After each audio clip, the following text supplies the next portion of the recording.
Hello, welcome back to the Phantom Diary channel. I'm sure there are many of you who listen to my stories to fall asleep. Before we start, I'd appreciate it if you leave a like and subscribe to the video and write the number of the story in the comments that you thought was the scariest. So let's go.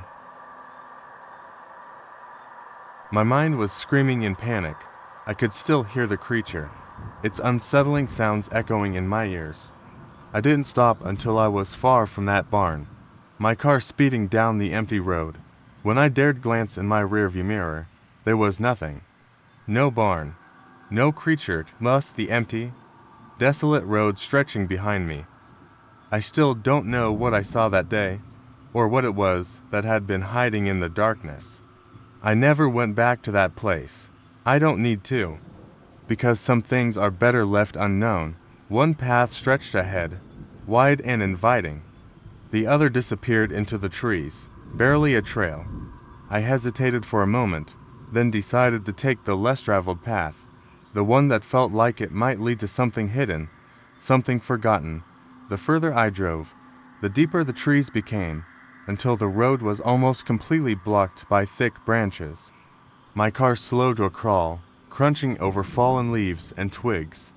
It was getting darker now, the sun almost gone, leaving behind only the faint light of dusk. I kept going until I reached what appeared to be an old barn, rotting wood and a sagging roof. It stood isolated in a clearing, its once bright red paint now faded to a dull gray. Curiosity got the better of me, and I parked beside it. I stepped out, the quiet almost deafening. I walked towards the barn, the wood creaking beneath my feet. The door was hanging open, the rusted hinges groaning in protest as I pushed it. Inside, the air was thick with the smell of decay. Dust floated in the dim light filtering through cracks in the roof. It felt as though no one had stepped inside for years. I explored the barn, half expecting to find some long-lost treasure or a relic from a bygone era. Instead, I found remnants of a past that didn't seem so distant. Rusted tools, empty cages, and old hay scattered across the floor. There was something wrong about the stillness. Then, from the far corner of the barn, I heard a soft, rasping sound. I froze, my heart hammering in my chest. The sound was faint, but distinct, like something was breathing. Slowly, I turned toward the noise, expecting to find nothing but shadows. But there, crouched in the farthest corner, was a figure.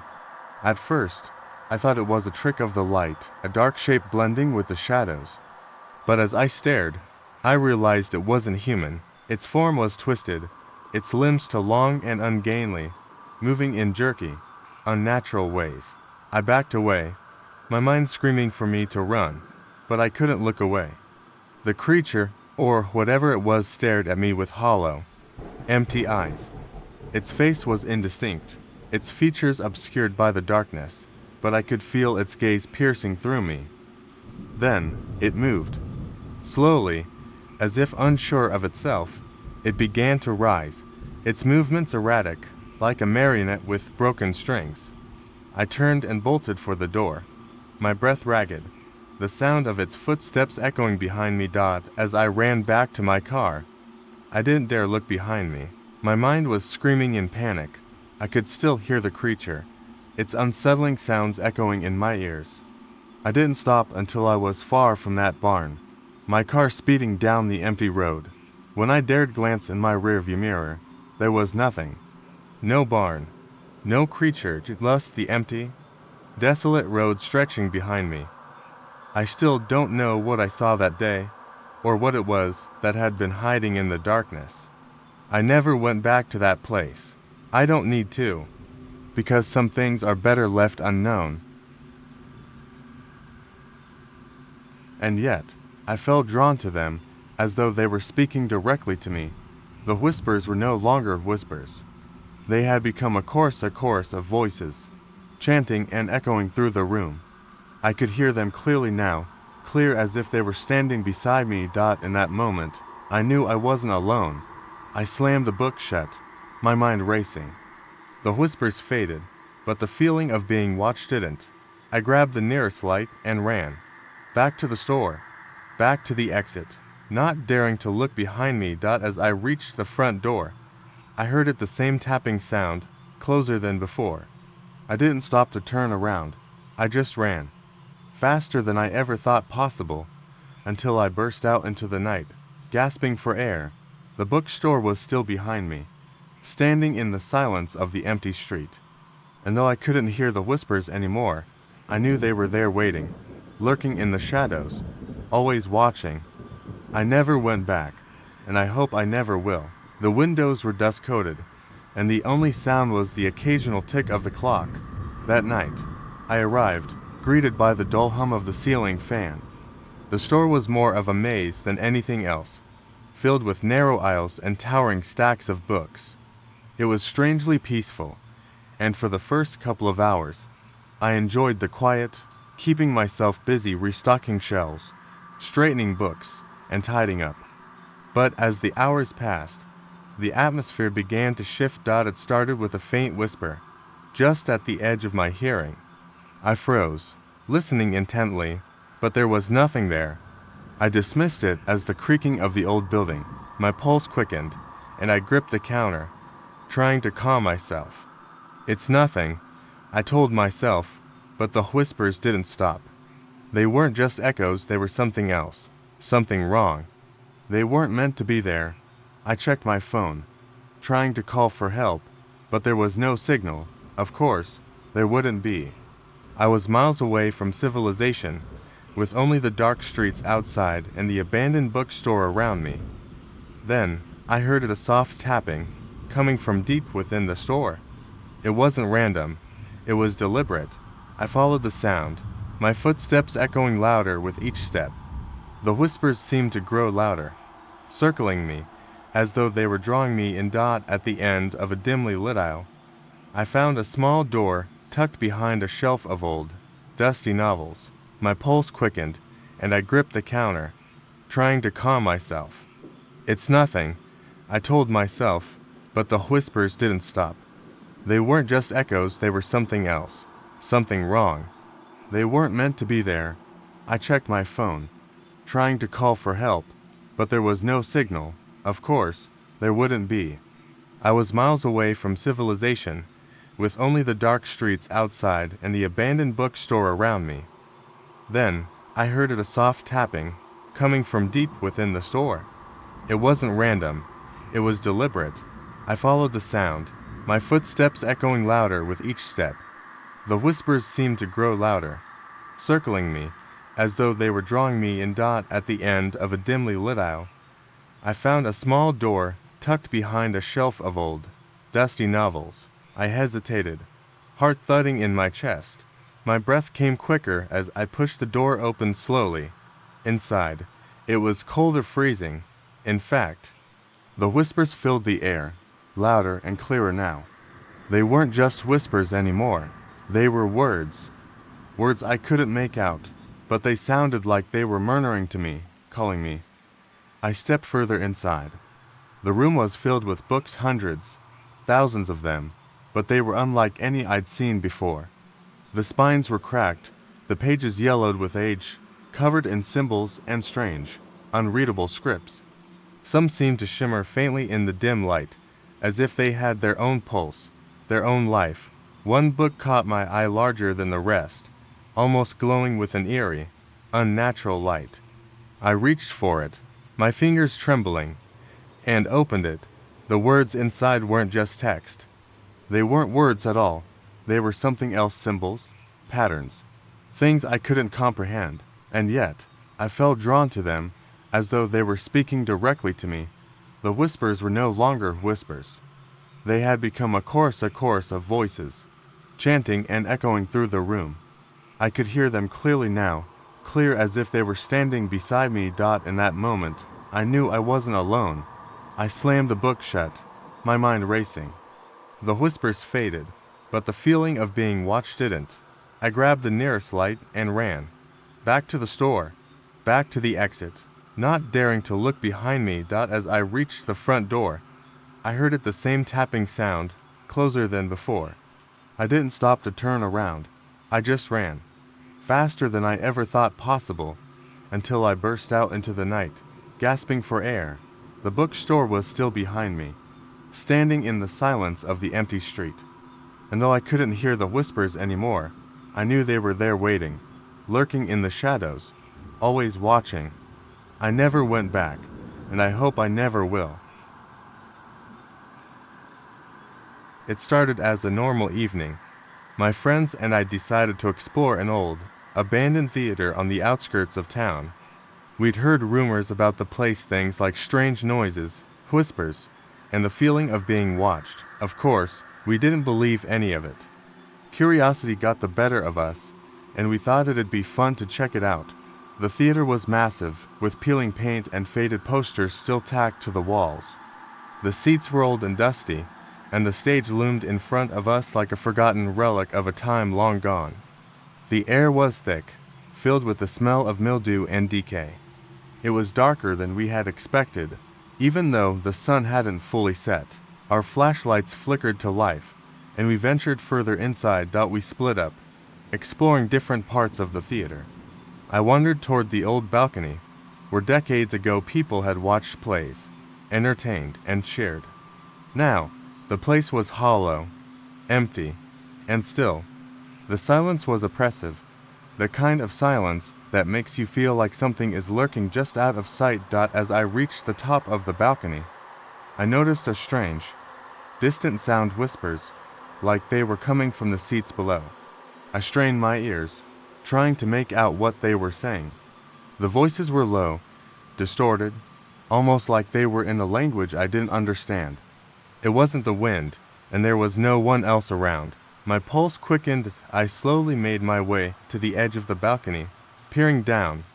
Below, I saw shadows moving, shifting in the corners of my flashlight beam. Figures, almost indistinct, sitting in the seats. They didn't seem human, but something far more unnatural, hollow and misshapen, their forms flickering between reality and something else entirely. My breath hitched, and I stumbled back. I ran down the creaking steps, hoping to find my friends. The whispers grew louder, more distinct. It was as if they were calling me, beckoning me toward them. When I reached the main floor, I couldn't find anyone. The theater felt vast, empty, like it was breathing, as though it had swallowed my friends whole. I called out, my voice echoing in the darkness. "Guys, where are you?" No answer.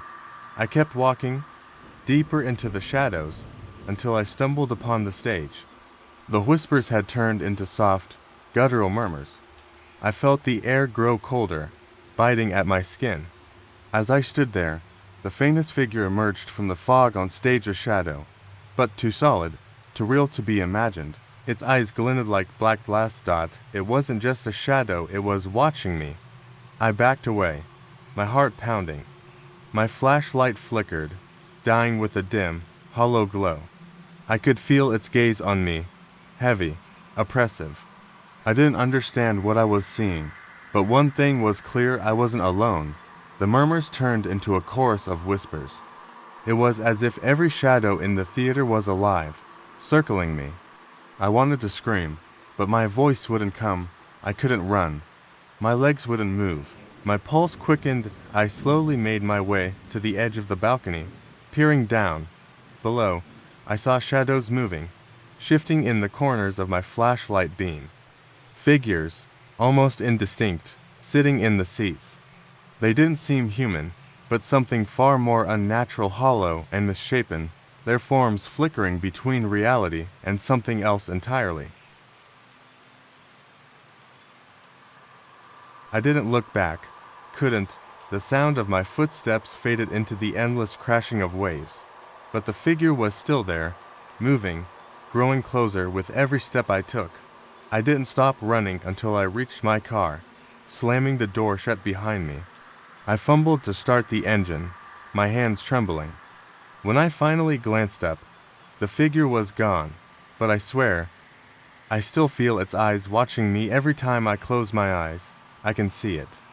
It's not something I can explain, but I know one thing for sure: it wasn't human. The sun had long since set, leaving behind nothing but darkness.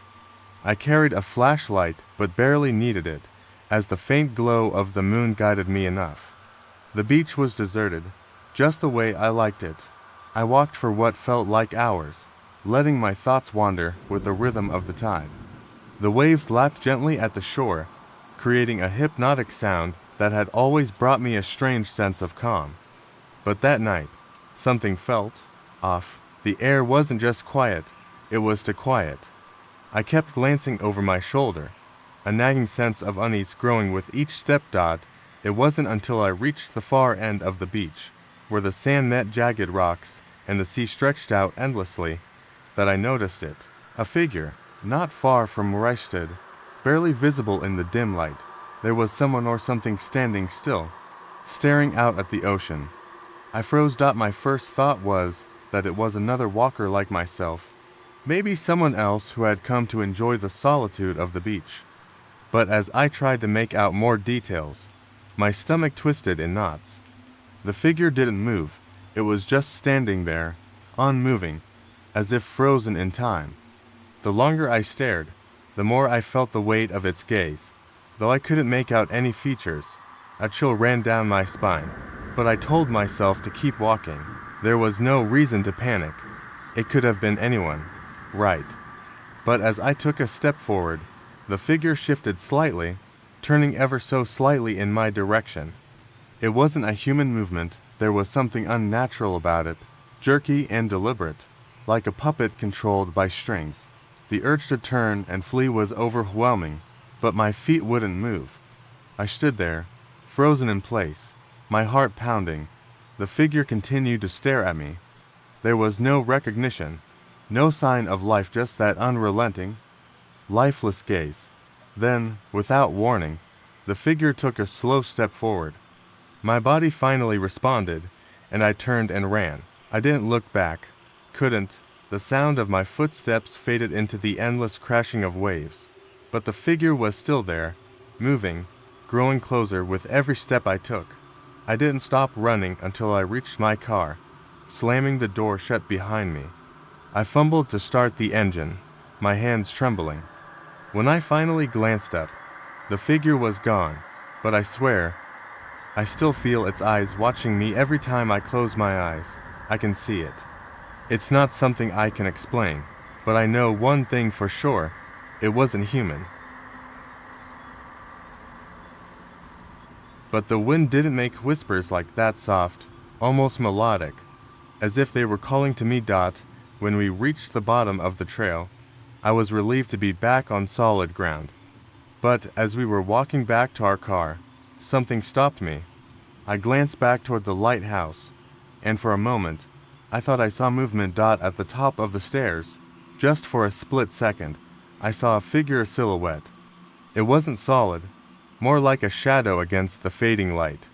It seemed to be watching us, standing perfectly still. My stomach twisted, and I called out to my friends, but they were already too far ahead. By the time they turned back, there was nothing there. I didn't sleep that night. Even now, weeks later, I still hear the whispers, sometimes faint and distant, like they're always just beyond my reach. The lighthouse may be gone, but whatever it is that watched us from the top, it's still out there. The stairs spiraled up the side of the cliff, worn and partially collapsed, but we made it to the top without much difficulty. The view was breathtaking, the vast expanse of ocean stretching out endlessly beneath us. We felt like we were on top of the world. As we explored the interior of the lighthouse, I noticed something strange. It wasn't just the cracked and broken furniture or the dust-covered rooms. There was an overwhelming sense of stillness. The air felt thick, and it seemed like the walls were watching us. It was then that we heard it, a faint, echoing sound, as though someone was whispering from far away. I stood still, straining my ears, trying to make sense of the noise. My friends didn't seem to notice, too busy taking pictures of the breathtaking view. "Did you hear that?" I asked, but no one seemed to respond. They brushed it off, assuming I was imagining things. But the sound wasn't just in my head, it was real, persistent, and getting louder. As we made our way back down, the whispers continued, growing louder, more distinct. I tried to keep calm, convinced that it was just the wind playing tricks on me, but the wind didn't make whispers like that, soft, almost melodic, as if they were calling to me. When we reached the bottom of the trail, I was relieved to be back on solid ground. But as we were walking back to our car, something stopped me. I glanced back toward the lighthouse, and for a moment, I thought I saw movement. At the top of the stairs, just for a split second, I saw a figure, a silhouette. It wasn't solid, more like a shadow against the fading light. It seemed to be watching us, standing perfectly still. My stomach twisted, and I called out to my friends, but they were already too far ahead. By the time they turned back, there was nothing there. I didn't sleep that night. Even now, weeks later, I still hear the whispers, sometimes faint and distant, like they're always just beyond my reach. The lighthouse may be gone, but whatever it is that watched us from the top, it's still out there. I've always been fascinated by old places. So, when I found out about the abandoned theater on the edge of town, I couldn't resist the urge to explore it. My friends weren't as keen on the idea, but curiosity got the better of me, and I decided to go alone. The theater was a relic of the past, built decades ago during a time when the town was booming. Now, it sat in near total darkness, the once grand marquee faded and cracked, half buried by overgrown weeds. The air felt thick as I approached, the weight of silence pressing down on my shoulders. The inside was just as eerie as I'd imagined. The faded red velvet seats were torn and tattered, scattered with years of dust. The stage, where once performers had entertained crowds, was now a hollow expanse of broken wood and scattered debris.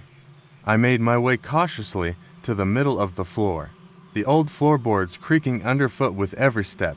The smell of decay lingered in the air, mixed with something else, something almost alive, breathing in the shadows.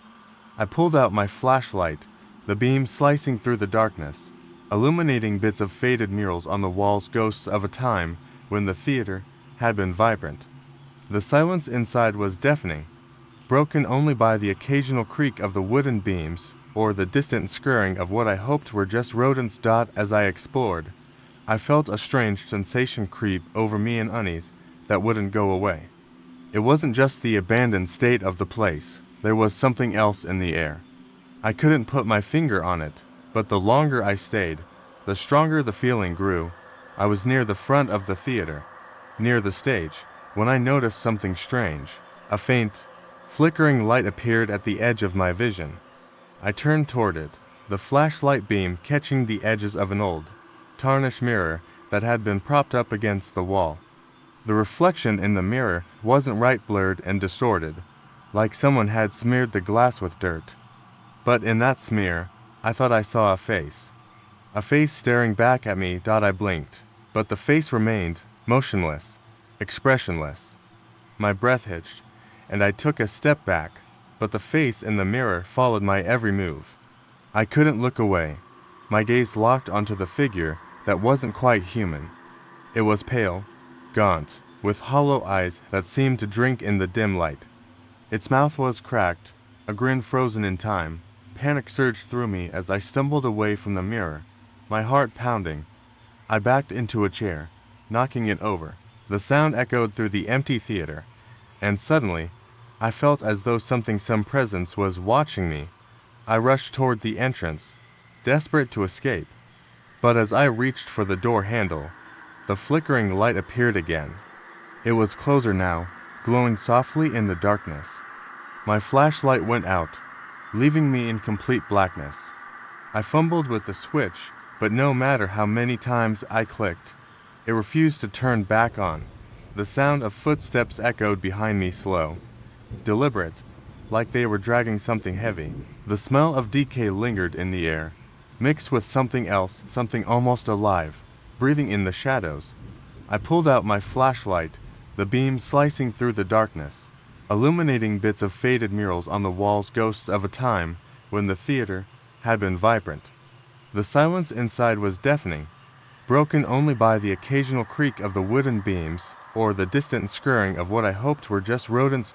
As I explored, I felt a strange sensation creep over me, an unease that wouldn't go away.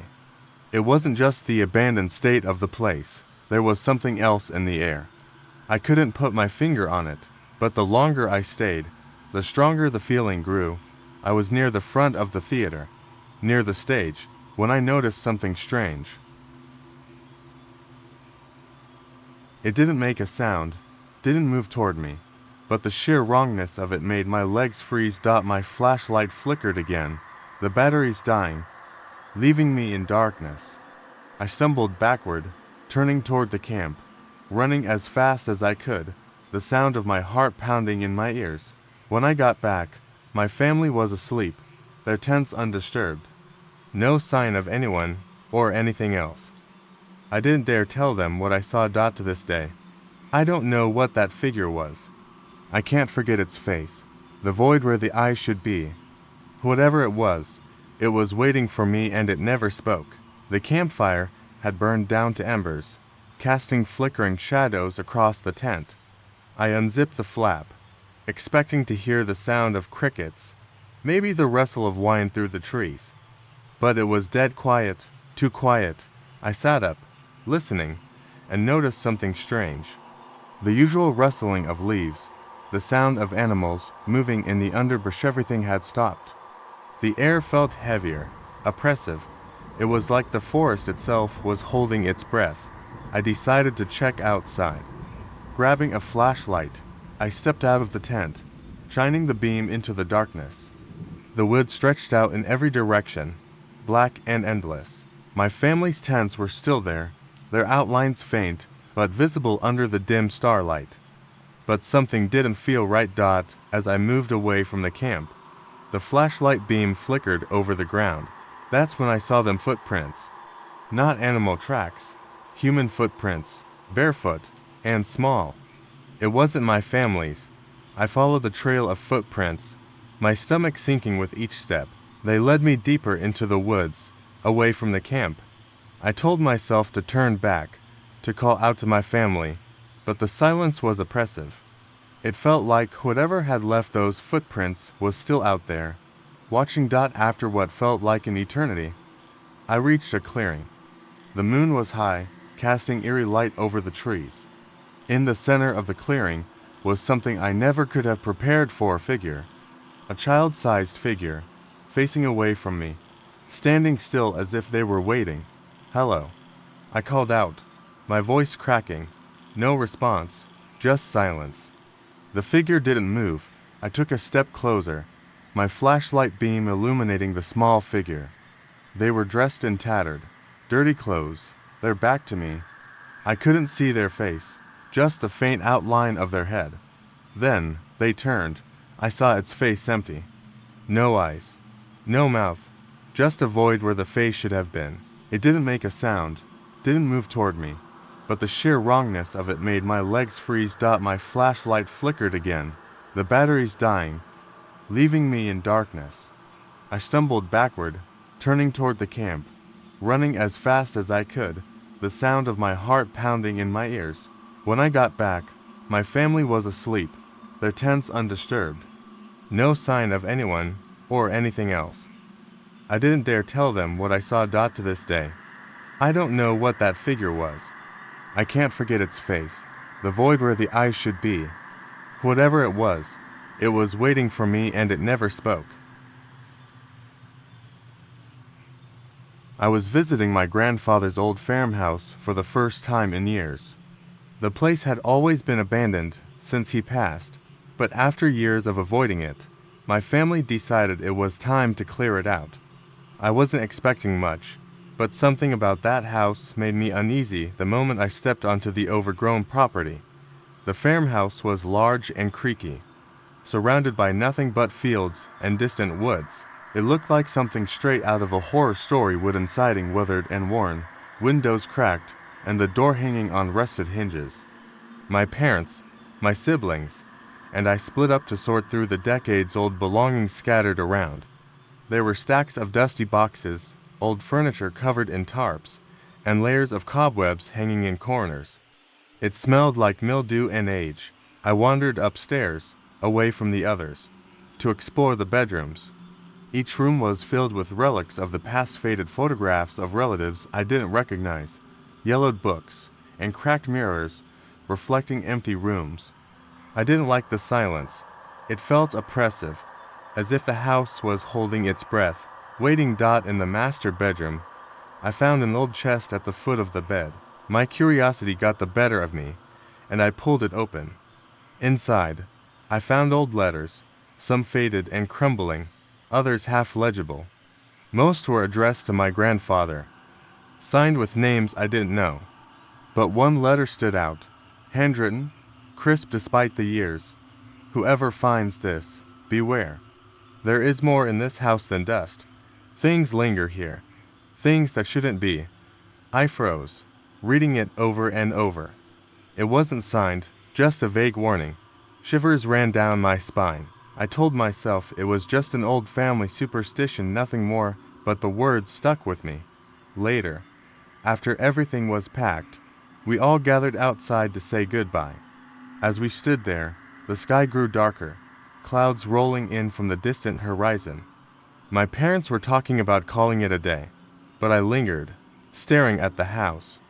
The silence returned, but it felt heavier than before.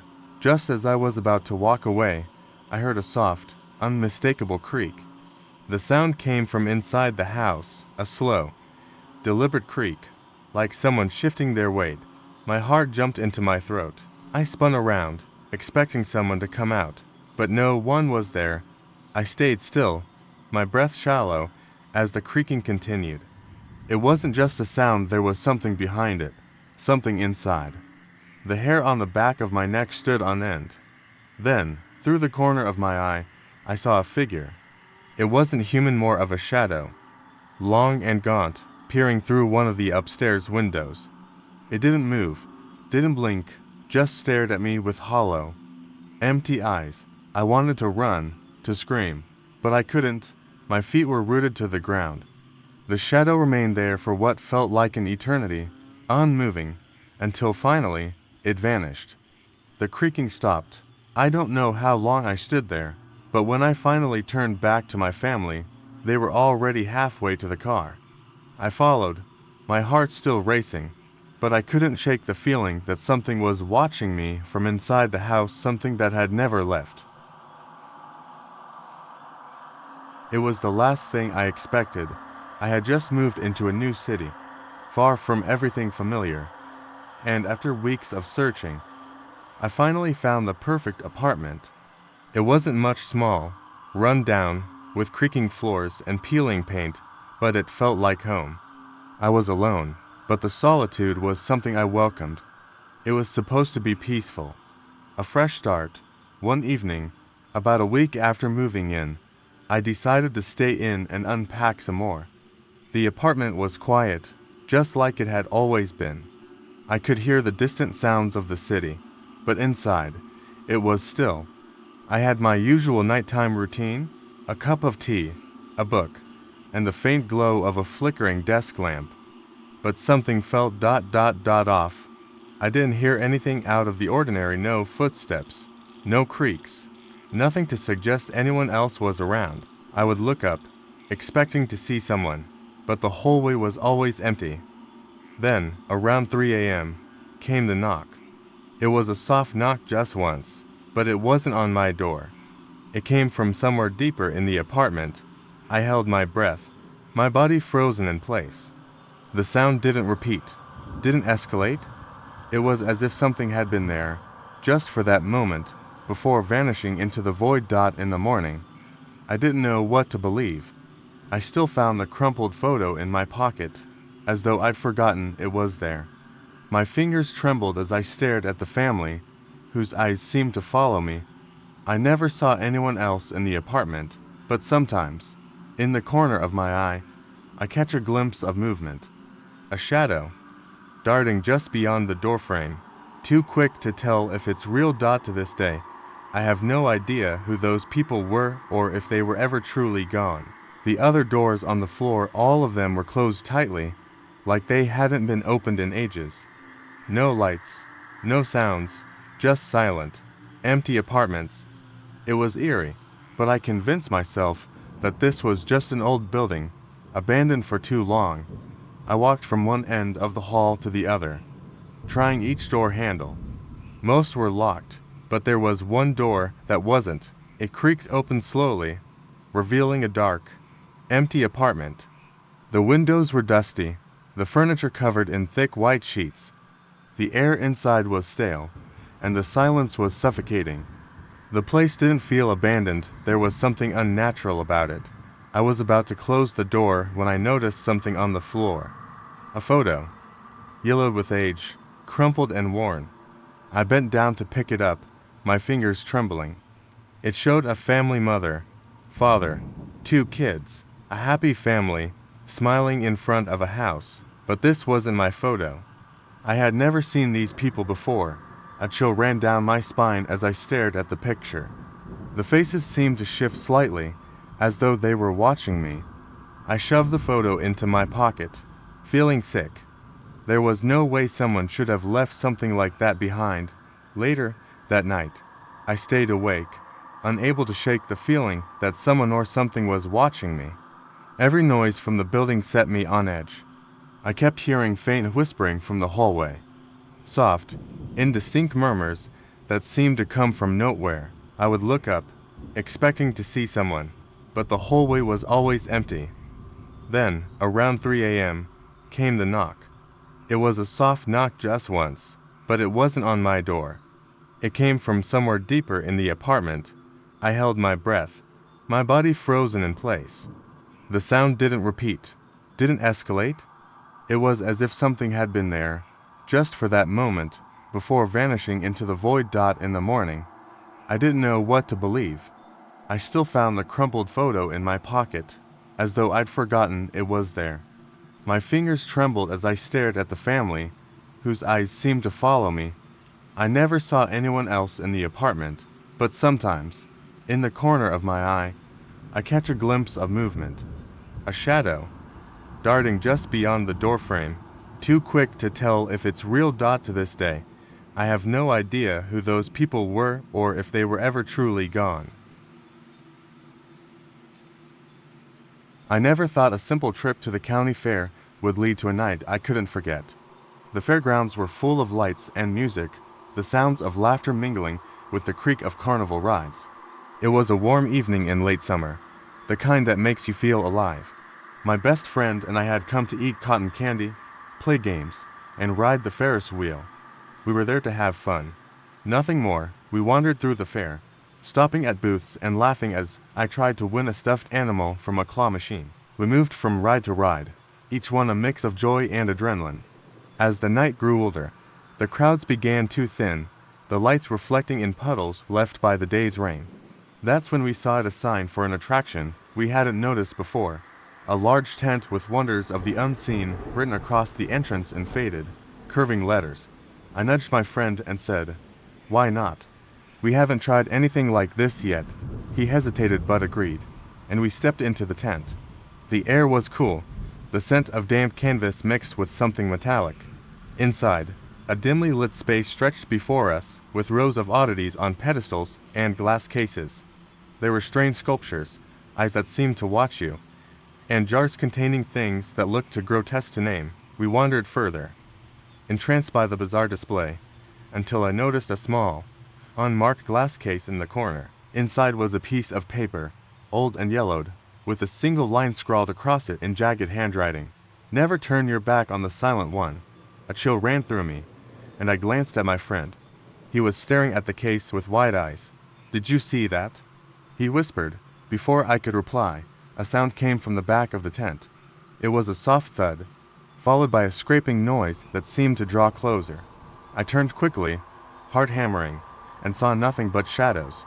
I felt the weight of those unseen eyes, as if the entire tent had shifted, as if it were holding its breath. A sudden scream pierced the silence, coming from somewhere in the dark. My friend's hand gripped mine so hard that it hurt, but I didn't dare look away from the shifting shadows. The scraping sound was louder now, followed by a soft, guttural whisper. "Go, now!" The voice came from behind us. I spun around, and there, Standing just a few feet away was a figure in tattered clothes, its face obscured by a hood. The eyes that peered out from under the fabric were black and deep, a void that seemed to pull at my mind. The whisper came again. "Leave this place. Leave now." I yanked my friend toward the exit, but the tent seemed to stretch, the entrance impossibly far away. We stumbled over discarded objects and felt the air grow colder. The sound of footsteps behind us quickened, a wet, dragging shuffle. I didn't dare look back. I could feel it getting closer, an unnatural presence that made my skin crawl. Just when I thought I couldn't take another step, we burst through the entrance and into the moonlit fairgrounds. The lights seemed brighter, the noise of the music and laughter louder, as if we had just woken up from a nightmare. We ran to the nearest food stand, gasping for breath, eyes darting back to the entrance of the tent. It was empty.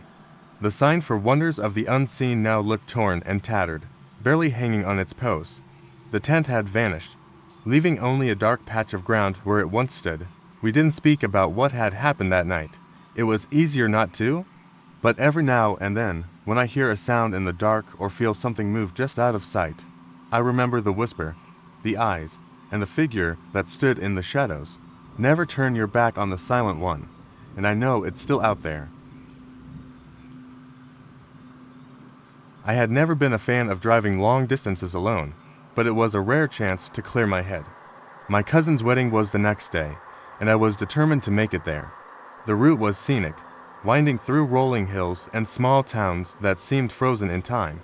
As the sun began to set, I found myself in a stretch of road surrounded by dense woods with barely a sign of civilization. I pulled over when my phone buzzed, alerting me to a missed call. It was my cousin, reminding me of the directions and warning me that there would be no cell service in some areas. I laughed, thinking about how outdated that sounded, and tucked my phone away. That was the last sound I heard for a while. The road ahead curved into a darker part of the forest, the trees pressing in on either side like silent sentinels. As I drove, the headlights of my car bounced off the trunks, casting long, twisted shadows. I thought I saw movement up ahead, something darting just beyond the trees. My heart skipped a beat, but I told myself it was just a rabbit or a deer. But then I saw it again, a tall figure that looked like it had been molded from bark and leaves, standing just out of reach of the light. It moved, jerking with an unnatural rigidity, almost like it had been caught mid-step. I slammed on the brakes, the car screeching to a halt as I stared into the dark. Nothing, just the forest and the dull thrum of my heartbeat. My hands were shaking as I started to drive again. The headlights barely cut through the twilight, and I swerved as I caught another glimpse of the figure, this time closer to the road. It was at the edge of my vision, a blur of movement. I didn't know if I should stop or keep going, but the road was empty behind me, and I couldn't risk turning around. Suddenly, my car's engine sputtered, and I watched in horror as the lights dimmed and then cut out altogether. The cabin of the car was plunged into darkness, and the only sound was the relentless thumping of my heart. I reached for my flashlight, feeling my palms turn cold as I fumbled to turn it on. A knock came from the driver's side window. My body froze, but my eyes went straight to the glass. A hand was pressed against it, long fingers reaching out with an unsettling rigidity. The skin looked rough, cracked, and speckled with dark patches. A face emerged, impossibly thin, with eyes that were wide and unblinking. It had a smile, but it was wrong. It was stretched too far, as though someone had pulled the corners of its mouth with hooks. I screamed, throwing the flashlight at the figure, but it was already retreating, melting back into the trees. The light illuminated the forest just long enough for me to catch sight of more figures. They emerged from the shadows like marionettes, limbs moving in angles they shouldn't, heads tilting back as if looking at something invisible. I grabbed my phone, praying for a signal. There was none. The figures started to close in, moving with a quick, unnatural shuffle. I unlocked the car door, my fingers trembling, and I stepped out into the gravel. The night air was sharp, and the silence was deafening, broken only by the distant sound of branches snapping as the figures came closer. Then, the headlights of another car appeared in the distance. Relief washed over me as the vehicle pulled up, and a man stepped out, his face lit with concern. "Are you all right?" he called, glancing around nervously. I couldn't speak. I just pointed at the figures, the terror clawing at my throat.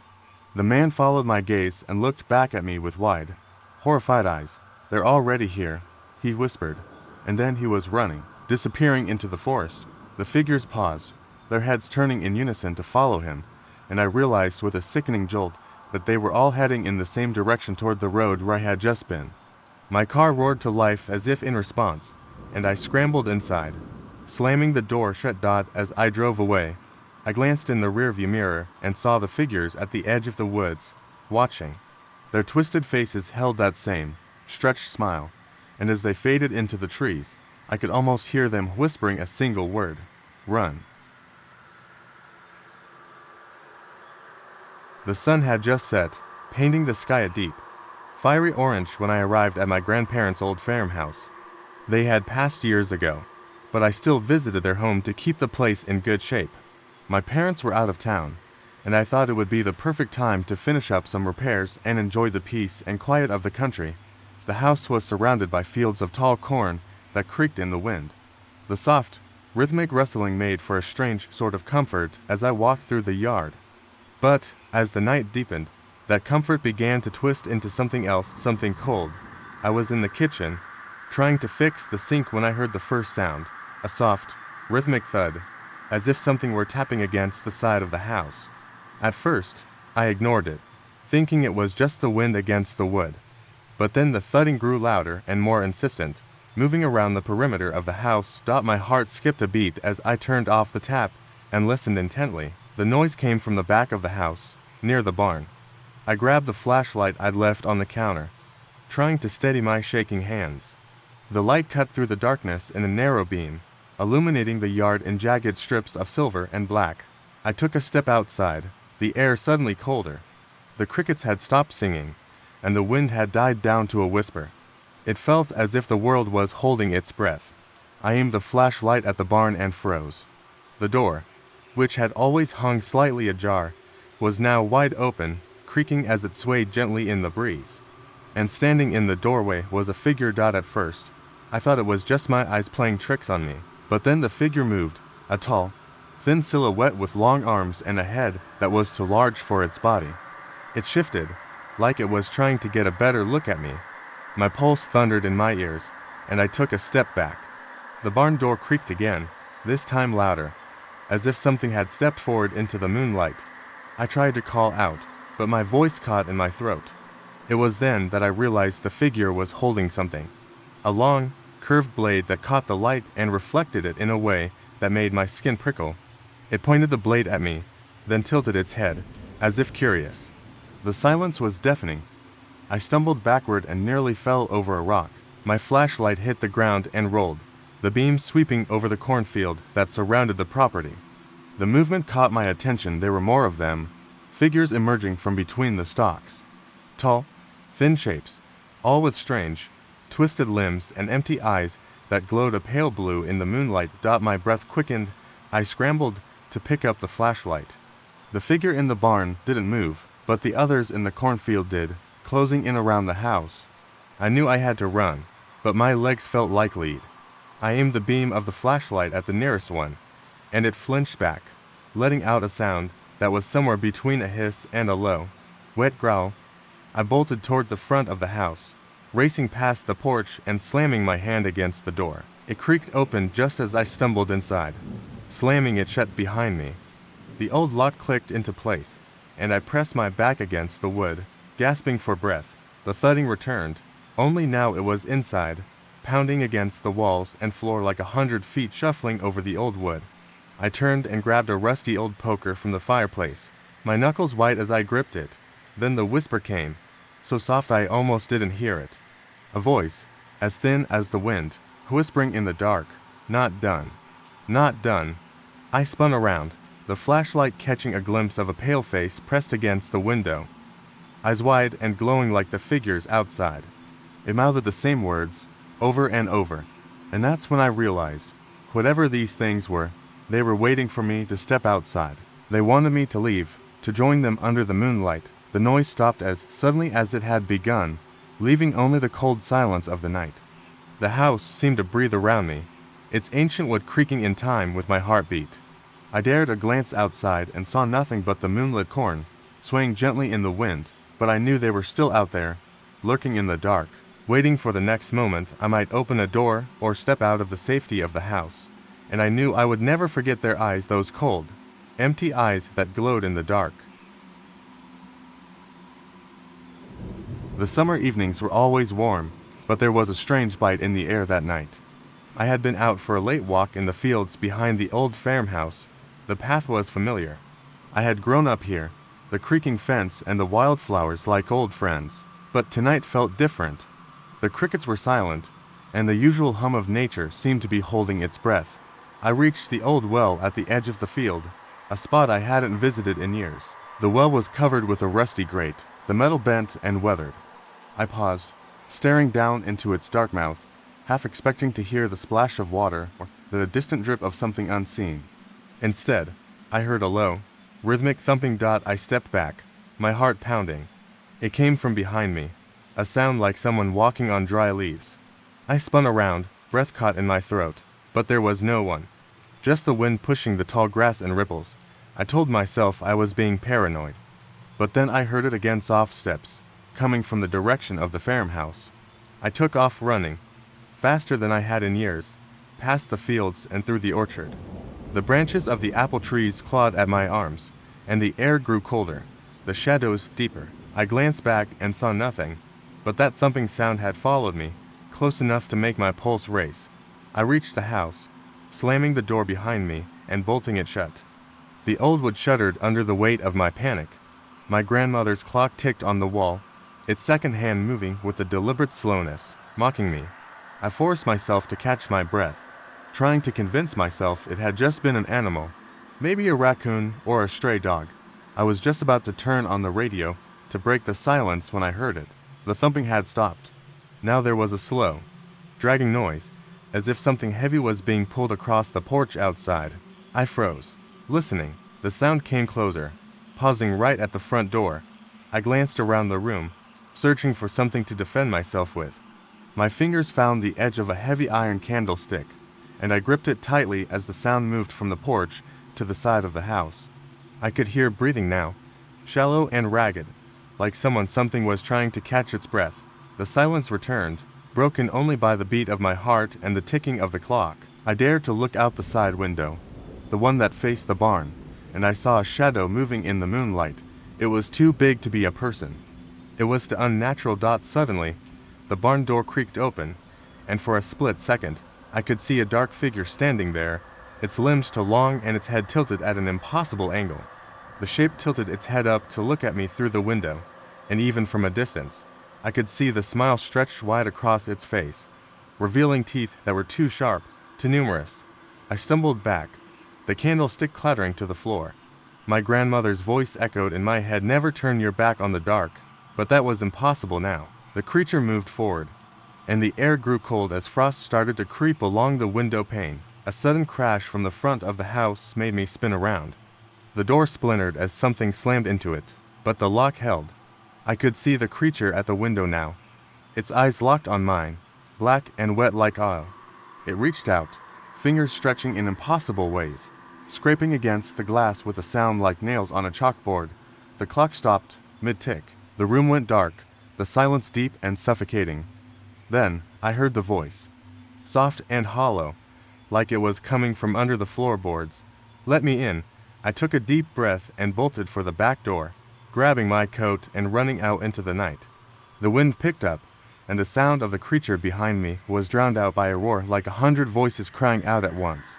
I didn't look back until I reached the road, my legs trembling and my chest burning. I glanced over my shoulder, but the house was empty, silent once more, and the field behind it was blanketed in shadows. I didn't stop running until I reached town, and even then, I never spoke of that night to anyone. I don't know what it was or where it came from, but I know one thing for sure: it was waiting for me, and it was only a matter of time before it came back. It was an ordinary Saturday, and I decided to spend the day exploring the local flea market. It was sprawling and chaotic, filled with vendors selling everything from vintage clothing to antique furniture. I loved getting lost in the maze of tents and booths, weaving around people as I sifted through old trinkets and forgotten relics. Midway through the afternoon, I found myself drawn to a small, nondescript booth in the corner of the market. The man running it had an air of mystery, dressed in a tattered coat with eyes that flickered like candle flames whenever they caught the sunlight. The items on display were bizarre. Antique dolls with cracked porcelain faces, black and white photographs of people I didn't recognize, and small, delicate boxes with strange carvings. I was just about to leave when I spotted an old music box. It was ornately carved, with tiny dancers spinning in circles beneath a glass dome. I reached out, and as my fingers brushed it, the man's voice cut through the noise of the market. "Careful with that," he said, his tone sharp. "It's been known to attract attention." I froze, looking up at him. His smile was thin, almost predatory. "What kind of attention?" I asked, half joking. He leaned closer, eyes glinting with something unholy. "The kind you don't want." Before I could respond, a loud crash came from nearby, followed by the sound of panicked voices. I turned and saw a crowd gathering around a stall that had toppled over, scattering its contents across the pavement. My heart thudded with the sudden burst of chaos, and I shook my head, trying to ignore the man's words. I left the booth, music box still in hand, though it felt wrong, heavy in a way that didn't make sense. I wandered through the market, the noise and laughter suddenly grating on my nerves. The sun began to dip, casting long, sharp shadows across the pavement, and the air grew colder. Then, the music started. A soft, tinkling melody floated up from the music box I still held. It was a simple song, but it sent a chill crawling up my spine. I looked down at it, heart pounding, but the dancers remained frozen beneath the dome. The music should have stopped. The box wasn't wound up. I tried to put it down, but my fingers clamped tighter around it, as if someone else had control. I felt a cold breeze sweep through the market, stirring up paper cups and plastic bags. The voices of the crowd blurred into a low hum, as though muffled by a thick wall. And then I saw her, a girl in a faded, old-fashioned dress standing at the far end of the market. Her face was pale, with eyes like black holes that seemed to pierce right through me. She took a slow step forward, and the music box continued its haunting song. My pulse quickened, and I stumbled backward, bumping into someone behind me. I whirled around, but the market was empty, save for me and the girl who now stood only a few feet away. The air grew colder, a sharp, biting chill that turned my breath to fog. I took another step back, but the girl's head tilted slightly, a cruel grin spreading across her face. A voice, thin and chilling, echoed inside my mind, "Play with me." The music box clattered to the pavement as I tried to run. My legs felt heavy, like I was wading through water, and my breath came in ragged gasps. But no matter how hard I pushed, I couldn't move faster than the girl. Her eyes never left mine, and with every step, the air around us seemed to grow darker. I finally broke through the market and into the empty parking lot, where the late afternoon light was dim and dying. I couldn't see her anymore, but the song still played, winding through the parking lot like a thread pulling me back toward the chaos. I turned to grab the music box, but it was gone. I searched frantically, eyes darting over the cracked pavement. The song stopped suddenly, cutting off in a sharp note. Silence fell like a weight, and I swore I heard the faint sound of soft footsteps behind me. I spun around, but the market was empty. The girl had vanished, and with her, the eerie melody that haunted me like a ghost. That was the last time I went back to that flea market, and the last time I ever heard a music box play. But I know it's still out there, waiting, because I can still hear the faint, haunting notes when the wind picks up at night. It was supposed to be a peaceful Saturday, a quiet day spent at the old bookstore I ran with my cousin. The shop was small, tucked away on a side street, filled with the scent of aged paper and dust. It wasn't busy. As usual, most customers came for the first editions and the occasional obscure title. I was just sorting through a box of forgotten books when I heard the front door chime. I looked up and saw a man standing in the doorway, his face obscured by the shadow of his wide-brimmed hat. He stepped in without a word and looked around, his movements deliberate and slow. I forced a polite smile. "Can I help you find something?" He tilted his head, and for a second, I thought he was studying me. "I'm looking for a book," he said, his voice deep and raspy, "one that should not be found." I blinked, unsure of what to say. "What kind of book?" The man's hand reached inside his coat and my chest tightened as I watched him pull out a weathered, leather-bound volume. The cover was blank, no title, no markings, just a worn and cracked surface. He placed it on the counter without taking his eyes off me. "This," he whispered, "has been waiting for you." I swallowed hard, glancing nervously at the book. A chill ran down my spine. I had never seen it before. My cousin, who had been upstairs sorting through inventory, called out, "Everything okay down there?" The man didn't flinch at the sound of her voice. He leaned closer, his breath ragged and smelling of ash.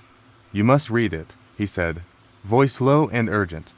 "Before it's too late." I backed away, nearly knocking over a stack of books. My cousin came down the stairs and eyed the man, her brow furrowing. "Who's this?" The man didn't answer. He just stood there, eyes locked on mine as if trying to communicate something only I could hear. I reached for the book to slide it away, but the moment my fingers brushed its surface, an unnatural heat radiated from it. The air in the room shifted, becoming heavy and thick, as though something unseen had entered. The man's eyes widened, and I saw something flicker in their depth sphere. Recognition. Then he dropped the hat, and I gasped as I saw his face.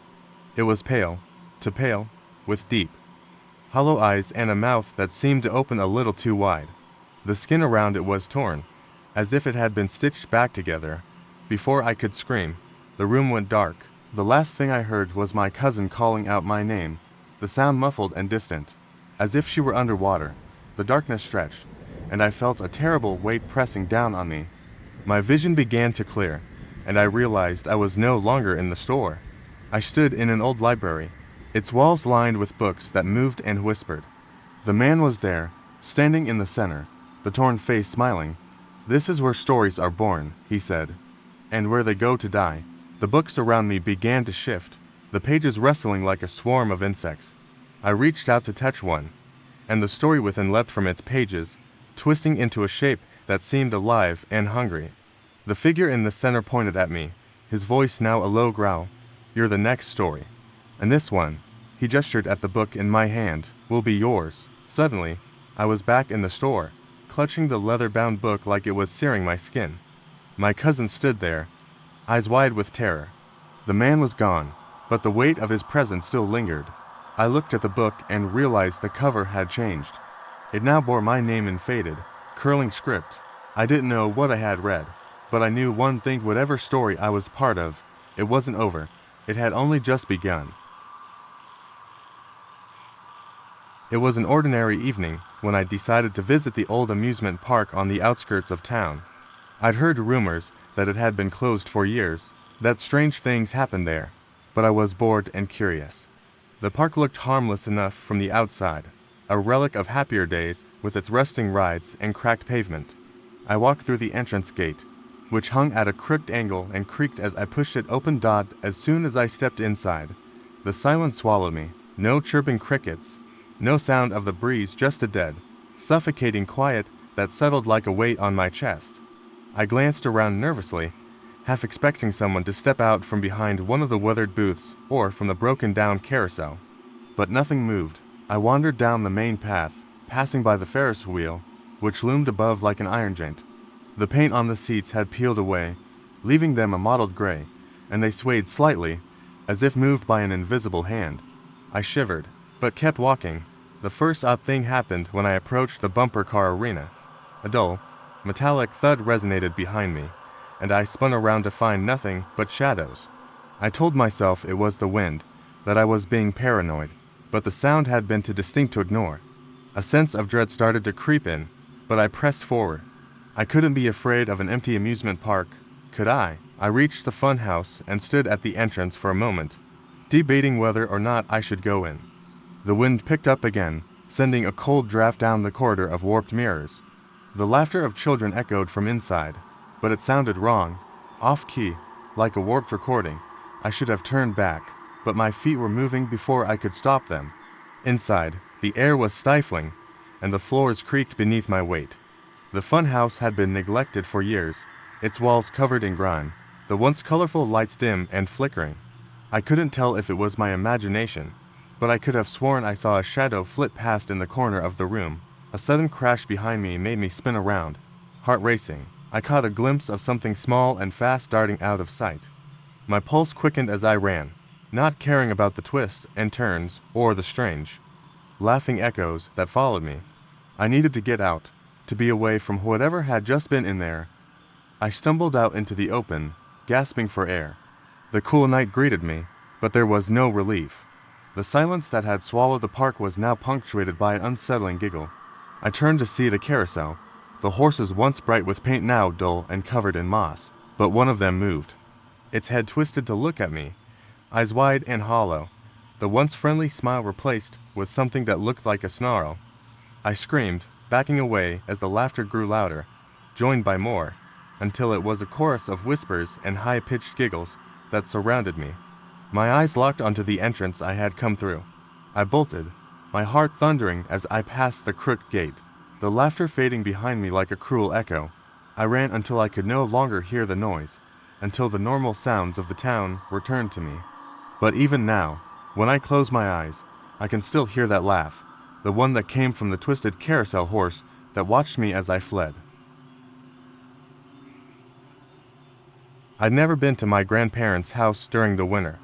They lived on an old farm at the edge of nowhere, surrounded by thick woods that stretched out like dark, gnarled fingers. It was late December, and the snow had started falling as we pulled into the long gravel driveway.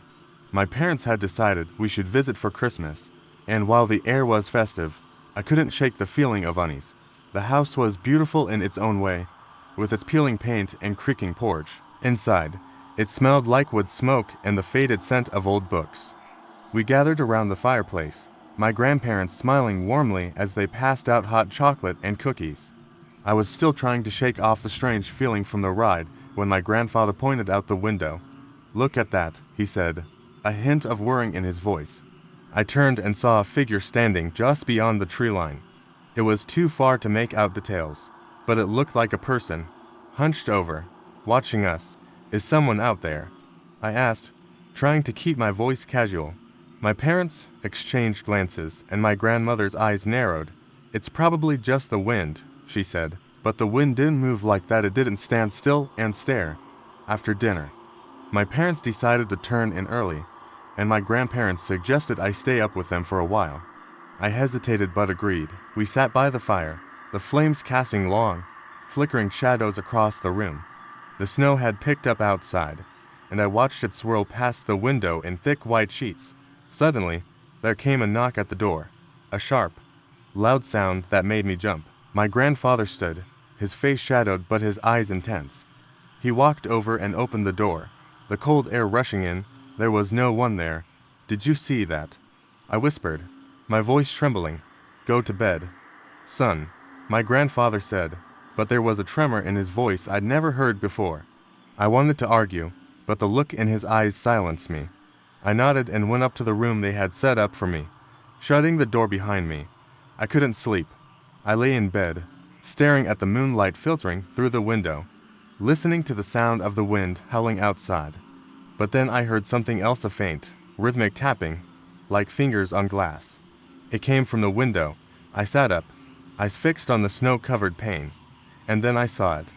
A hand, pale and thin, pressed against the glass from the other side, followed by another, and then a face distorted, hollow-eyed, with a mouth that split open in an eerie, wide grin. It was looking right at me, and even through the glass, I could see the hollow, black void where its eyes should have been. My heart pounded, my vision blurred with panic. I backed away from the window, but the tapping didn't stop. It moved around the room, slow and deliberate, as if circling me, searching for an entrance. I scrambled for my phone, but it was dead, the battery drained from the cold. I grabbed the quilt off the bed and wrapped it around me, holding my breath as the tapping moved away. I waited, listening for the sound to stop, for the night to return to silence. But then I heard a voice, faint and echoing, "Come outside." It wasn't my grandfather. It wasn't anyone I knew. It was a voice that made my skin prickle and my blood run cold. I pressed my back to the wall, trying to disappear into the shadows as the tapping grew louder, this time coming from the door. The door creaked open, and I glimpsed a shape in the moonlight, a figure with elongated limbs, eyes black as coal, and that impossibly wide, sinister grin. I don't remember running or how I ended up outside, barefoot in the snow. But when I looked back, the figure stood at the edge of the woods, watching. Then, as suddenly as it appeared, it vanished, leaving nothing but the sound of the wind and the quiet crunch of snow underfoot. The next morning, I told my grandparents everything. They looked at each other, worrying in their eyes, and my grandfather said something I'll never forget. That's not the first time it's been seen, but it won't come in unless you invite it. I never went back to that house again. But sometimes, when the snow falls and the night is still, I hear the faint tapping against my window, as if it's trying to get inside. It started out as an ordinary evening. I was taking a drive with my cousin along the back roads that wound through the farmland, just past the last edge of town.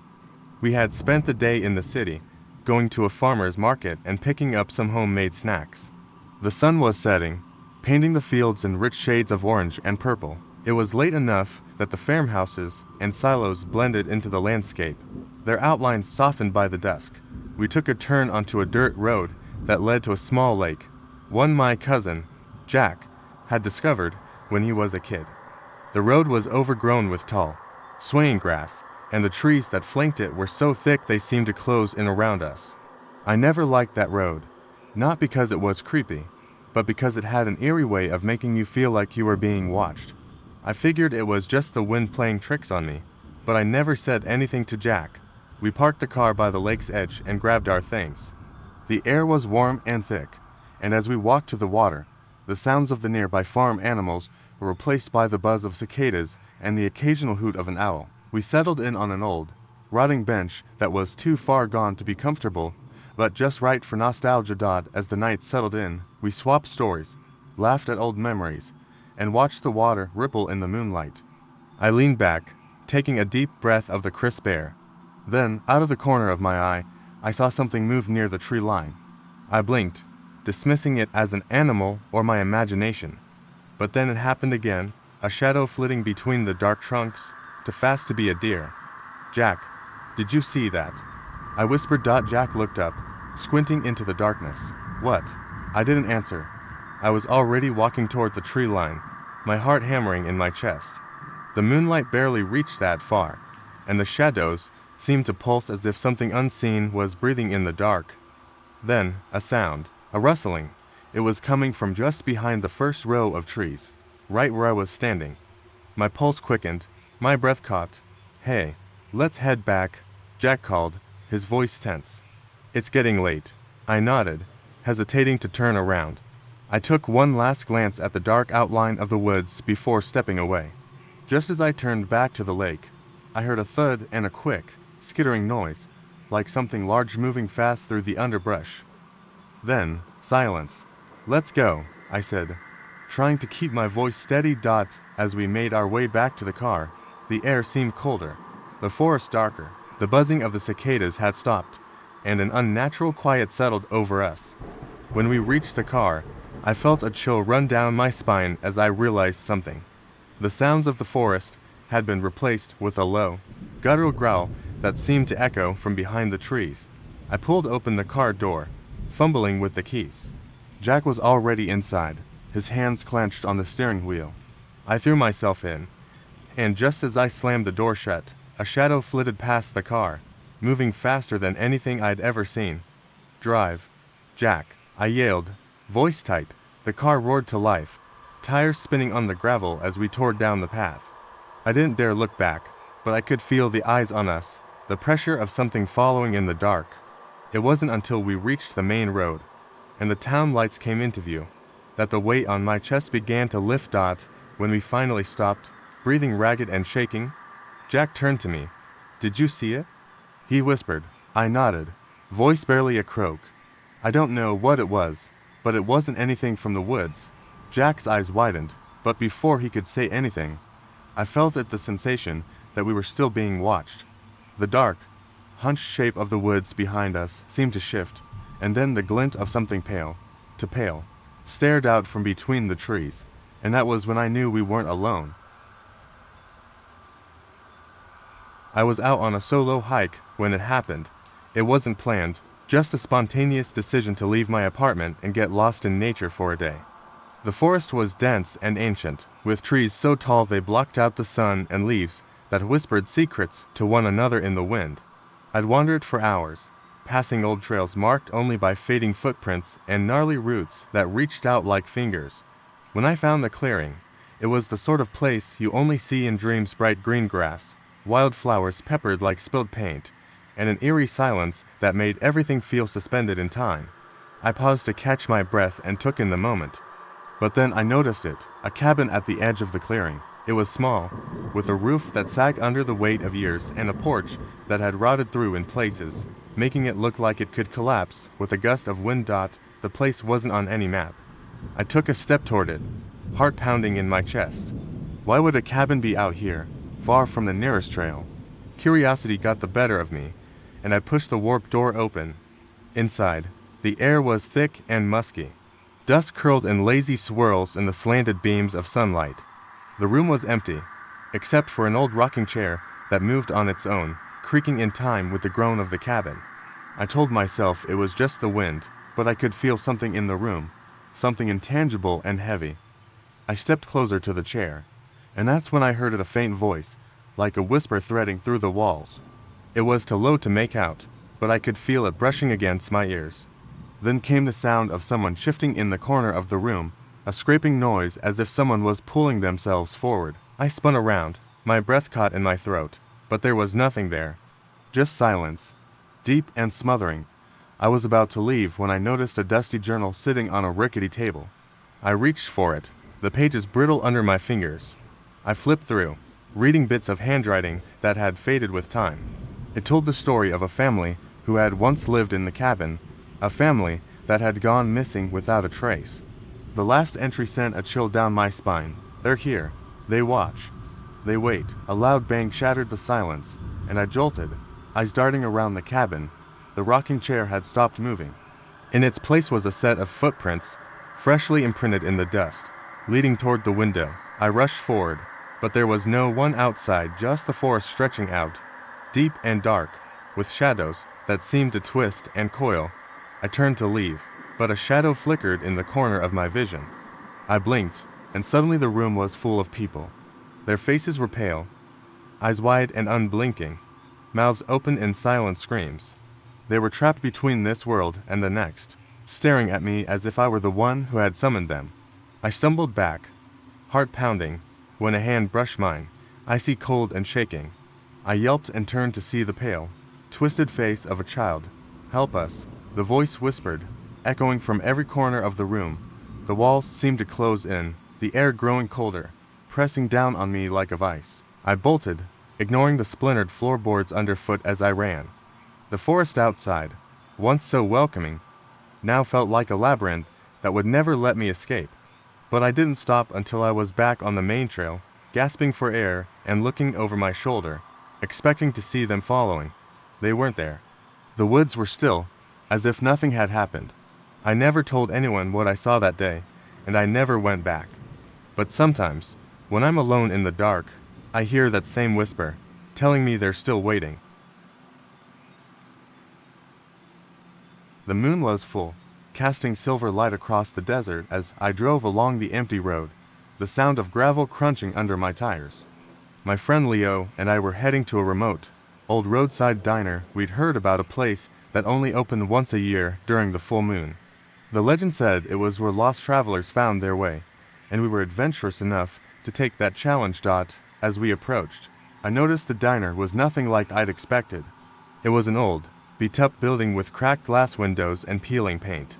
The neon sign that said Mabel's flickered sporadically, barely holding onto its promise of warm meals and forgotten stories. But we were here, and I wanted to see it through. Leo parked the car, and we stepped out, the chill of the desert night making my skin prickle. We pushed open the door, and the air inside was thick with the scent of old wood and dust. The place was dimly lit by oil lamps, casting long, dancing shadows across the cracked tile floor. A jukebox sat in the corner, but it was silent. "Feels like we're in a movie," Leo whispered, his voice a mixture of awe and unease. The only person inside was an elderly woman at the counter, her back turned as she adjusted a pot on the stove. Her hair was silver, and she wore a faded apron. She turned slowly, a smile spreading across her face as she took us in. "Welcome, travelers. You've come at just the right time," she said. Her voice like gravel, but warm. We exchanged nervous glances before taking a seat by the window. The waitress sat down to menus and left without saying a word, moving like a shadow. The stillness was broken when the door creaked open behind us. I turned and my breath caught in my throat. A man stepped inside, his skin pale as bone, eyes sunken and black. He didn't look at us. He walked straight to the booth at the far end of the diner, where he sat with a hunched posture. I looked away, shaking my head, but I couldn't escape the feeling that he was staring at me, eyes burning through my back. Leo's voice pulled me from my thoughts. "You see that guy? He doesn't look right." Before I could answer, the waitress returned, setting 2 plates of steaming food in front of us. "Eat up, boys. The night won't last long," she said, her eyes glancing at the man in the booth. I took a bite, trying not to think about the man. The food was warm, comfortingly spiced, but there was an underlying taste that I couldn't place, something metallic, almost bitter. Leo's eyes widened as he looked past me, and I turned to see the man at the booth standing up, moving toward us. He stopped beside our table, leaning down so his face was mere inches from mine. "Leave," he rasped. His voice was deeper than I expected, like it came from somewhere far beneath the earth. "Before it's too late." I couldn't move. My chest tightened, my mouth dry as I stared into those dark, hollow eyes. The waitress came over, her face pinched as if she were trying to keep something back. "Enough, Edward," she said, her voice low but firm. The man shrank back, glancing at her with a look of both fear and longing. Leo swallowed hard and pushed his chair back, knocking it over in his rush. I stood too, but as we made to leave, the room went dark. The lamps flickered and died, leaving us in an eerie, suffocating silence. Then, the jukebox clicked to life, playing a song I didn't recognize, a slow, mournful tune with a deep, almost mournful voice singing about betrayal and loss. And then the whispers started. First, they were faint, like the wind through the cracks, but they grew louder, insistent, filling the room. "Leave, it's not safe." The man Edward was now behind the counter, his head lowered, fingers pressing against his temples. The waitress stood between us and the door, blocking our escape. "You shouldn't have come," she said, the warmth in her voice replaced by something cold and sharp. Leo grabbed my arm, pulling me toward the back door, the only exit that wasn't blocked. I barely managed to reach it when the whispers turned into a screech. The sound was so piercing it felt like my eardrums were about to burst. As we dashed outside into the moonlight, I glanced back one last time. The diner was now empty, the flickering neon sign blinking out. The whispers followed us into the desert night, and I knew we hadn't escaped. Not really. The next morning, when we returned to find the diner, there was no trace of it, just an empty stretch of desert, like it had never been there at all. And deep in my mind, I could still hear those whispers. The summer I was 15, my family decided to take a road trip to visit my grandparents' old farmhouse. It was nestled in the middle of the plains, surrounded by rolling fields of wheat and a cluster of pine trees that stood like sentinels in the distance. We had spent many weekends there, but this time felt different. The air carried a heaviness I couldn't explain, and the fields seemed to stretch out forever, almost to quiet. We arrived at dusk, just as the sun dipped below the horizon, casting an orange glow over the house. My parents and younger brother were tired from the drive, so they unpacked the car while I wandered off to explore. I knew the farm well, every corner, every creaking step of the old porch, but tonight, as I walked past the tall grass, I noticed something strange. The wheat wasn't moving in the wind. It stood still, unmoving, like a sea of golden statues. I took a shaky breath and stepped closer. The silence was so profound it felt like it was pressing against my ears. I glanced back at the house, the warm glow of the porch light spilling out onto the yard, but no one was paying attention to me. The wind picked up suddenly, a gust so strong it made the hair on my arms stand on end. The fields rustled, a wave of sound moving through them like a whisper. But the sound was wrong, it was more like a low growl. I turned to run back to the house when I saw it, a figure standing at the edge of the pine trees. It was too dark to see clearly, but the outline was unmistakable. It had the shape of a person, but it was far too tall, and the way it stood, had tilted slightly as if listening, sent a chill through me. My legs froze, rooted to the spot as it took one slow step forward. I stumbled backward, nearly falling over a rock, and scrambled to my feet, my heart hammering in my chest. The creature did not move with the slow, natural steps of a person. It glided, as if its limbs were disconnected, an unsettling motion that made my stomach twist. "Hey, are you coming inside?" My brother's voice called from the porch. He stood there, eyes wide with curiosity. I opened my mouth to answer, but a deep, guttural sound interrupted me. It came from the figure, a low, churning noise that seemed to rumble up from its chest. The creature flinched, and in that moment, I saw its face. It was pale, almost translucent, with eyes that were wide and too bright, like lanterns in the dark. A mouth split its face, cracked and full of jagged teeth, and it opened wide, releasing a sound that was neither human nor animal, but something raw and primal. "Get inside," I shouted, tearing my eyes away from it and running back to the house. My brother's eyes went wide with shock as he followed, but when we slammed the door shut, the noise outside stopped. For a second, all was silent. Then there was a knock on the window, sharp and rhythmic, like someone drumming their fingers against the glass. We huddled together, listening to the silence that had returned, broken only by our heavy breaths. My father came running into the room, his brow furrowed. "What happened?" "It was out there," I said, my voice shaking. I wanted to tell him about the figure, the eyes, the sound, but before I could, we all heard it, the same low growl, but closer this time. The window rattled as if something was pressing against it, something unseen, but unmistakably there. We were trapped in that house until dawn. When the first rays of sunlight touched the fields, the knocking stopped, and we found ourselves alone again. The wheat swayed in the breeze, as if nothing had happened at all. But every year after that, when summer came and the fields were golden, I couldn't help but wonder, did it ever really leave? And if it did, where did it go? The evening was beautiful, clear skies stretching over the vineyard like a dark velvet blanket. My friends and I had decided to spend the day at the family estate, my uncle's vineyard.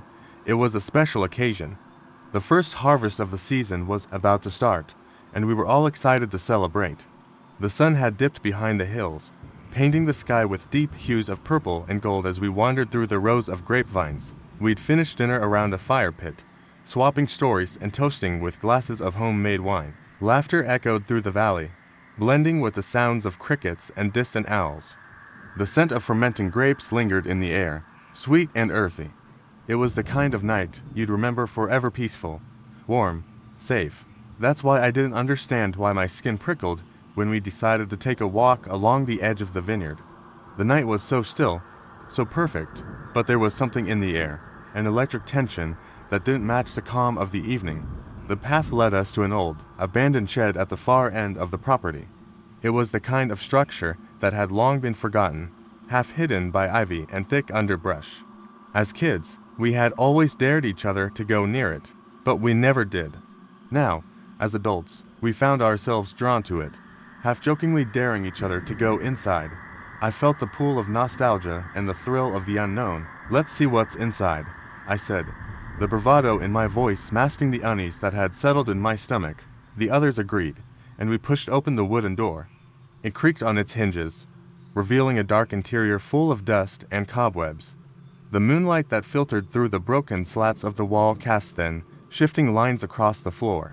I reached for my phone to light the way, its beam cutting through the darkness. "Is it just me? Or does it feel colder in here?" my friend Emily asked, shivering.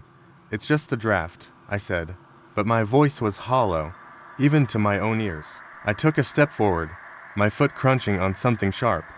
I bent down and picked up a cracked wine bottle, its glass dull with age. It had an odd, musty smell, like something had spilled and been left to rot. Suddenly, a noise pierced the silence. It came from the back of the shed, a faint, scraping sound, like nails on wood. We all froze, eyes locked with each other. The sound came again, louder this time. It was unmistakably human, though twisted and uneven. "Hello," I called out, trying to mask the tremor in my voice. No response. The air grew colder still, and my breath came out in ragged puffs. Something moved in the dark, a shadow that didn't belong to any of us. I swung my flashlight in that direction, and for a moment, I saw it a pale, thin figure with eyes that glowed a dull, unnatural green. It stood, unmoving, just beyond the beam's reach. The others screamed, and we stumbled backward toward the door. My heart thundered in my chest as I fumbled with the lock, finally shoving the door open. We ran out into the night, not daring to look back. We didn't stop until we were back by the fire, gasping and shaking. The wind picked up again, rustling the leaves and rattling the branches. But, as we caught our breath, I noticed something that made my blood run cold. The pale figure was standing at the edge of the vineyard, just beyond the moon's light, watching us. The next day, we didn't go back to the shed. We didn't even mention it, but every time I passed that part of the property, I swore I could feel eyes on me, cold and hungry. I never told anyone what I saw, but I can still hear the scraping sound, like nails on wood, echoing in the back of my mind. I think it's still there, waiting. It was supposed to be a simple day trip to the old amusement park, long forgotten and left to the elements after the fire that shut it down years ago. My friends and I were always up for a bit of mischief and adventure. So when we heard the place was still standing, we decided to go check it out. The sun was high, the air crisp with a hint of autumn, and we felt invincible as we parked our car on the cracked pavement and stepped through the rusted gate. The park was a maze of half-collapsed rides and faded attractions, their colors peeling and names barely visible beneath layers of grime. We explored for hours, climbing into the derelict roller coaster, peering into the hollow eyes of animatronic animals in the old petting zoo, and laughing like kids again. The air carried a sense of nostalgia, tinged with something else, something heavy, that clung to our skin. As the sun began to set, a chill settled over the park. It was just past 6 p.m., and shadows stretched across the ground, twisting and bending with the wind. We were on the Ferris wheel when it happened. The creaking of the metal, once a reassuring sound of the ride, grew louder, sharper, as if the wheel was straining under some unseen weight. The laughter between us stopped abruptly as we looked out over the park, searching for what could be causing it. That's when I saw just a flicker at first, like a shadow dancing at the edge of my vision. I leaned over the railing to get a better look, but it was gone. I turned to my friends, trying to convince myself it was just a trick of the light. Their faces mirrored my own apprehension, and I realized none of us wanted to be there. As the sun dipped below the horizon, the first sound was a sharp, metal screech that split the silence. It came from the direction of the old fun house. We all exchanged glances, the air between us charged with a fear that no amount of bravado could dispel. Without a word, we slid out of the Ferris wheel seats and started walking toward the noise, our feet crunching on the gravel path. The fun house loomed ahead, its mirrors shattered and its entrance yawning like a mouth ready to swallow us whole. We stood in front of the broken doors, breath shallow, before stepping inside. The musty smell of mildew and decay surrounded us, and our flashlights cast jittery beams across warped reflections that seemed to twist and stretch as we passed. We turned a corner and saw a figure, half hidden in the shattered shards of a mirror. It was a person, or it had been. The glass had splintered through its face, leaving an expression frozen mid-scream. I gasped, stumbling backward. My friends backed away too, eyes wide, bodies tense as we stared at the broken remains. But then, behind us, came the sound of footsteps, slow and deliberate, approaching from the darkened hallway. "Go," someone whispered, and we sprinted out of the funhouse, hearts pounding. The path to the exit was obscured by the deepening night, but we kept running, pushing past the amusement rides and dodging the rusted remains of bumper cars. We glanced behind us, but saw nothing, just the stretch of empty, moonlit pathways. But when we reached the old ticket booth, the front door creaked open, and out stepped a figure. It wasn't human. Its limbs were twisted, bent at impossible angles, as if the bones had been replaced with wire and shadows. Its face was a warped mask, half hidden beneath a hood that seemed to flicker like flame. Before we could scream, it was gone, vanished into the night with a movement too quick to follow. We stopped only when we were outside the gate, gasping and clinging to each other, as if the park itself were trying to pull us back in. The next day, I scoured the news for any mention of the park.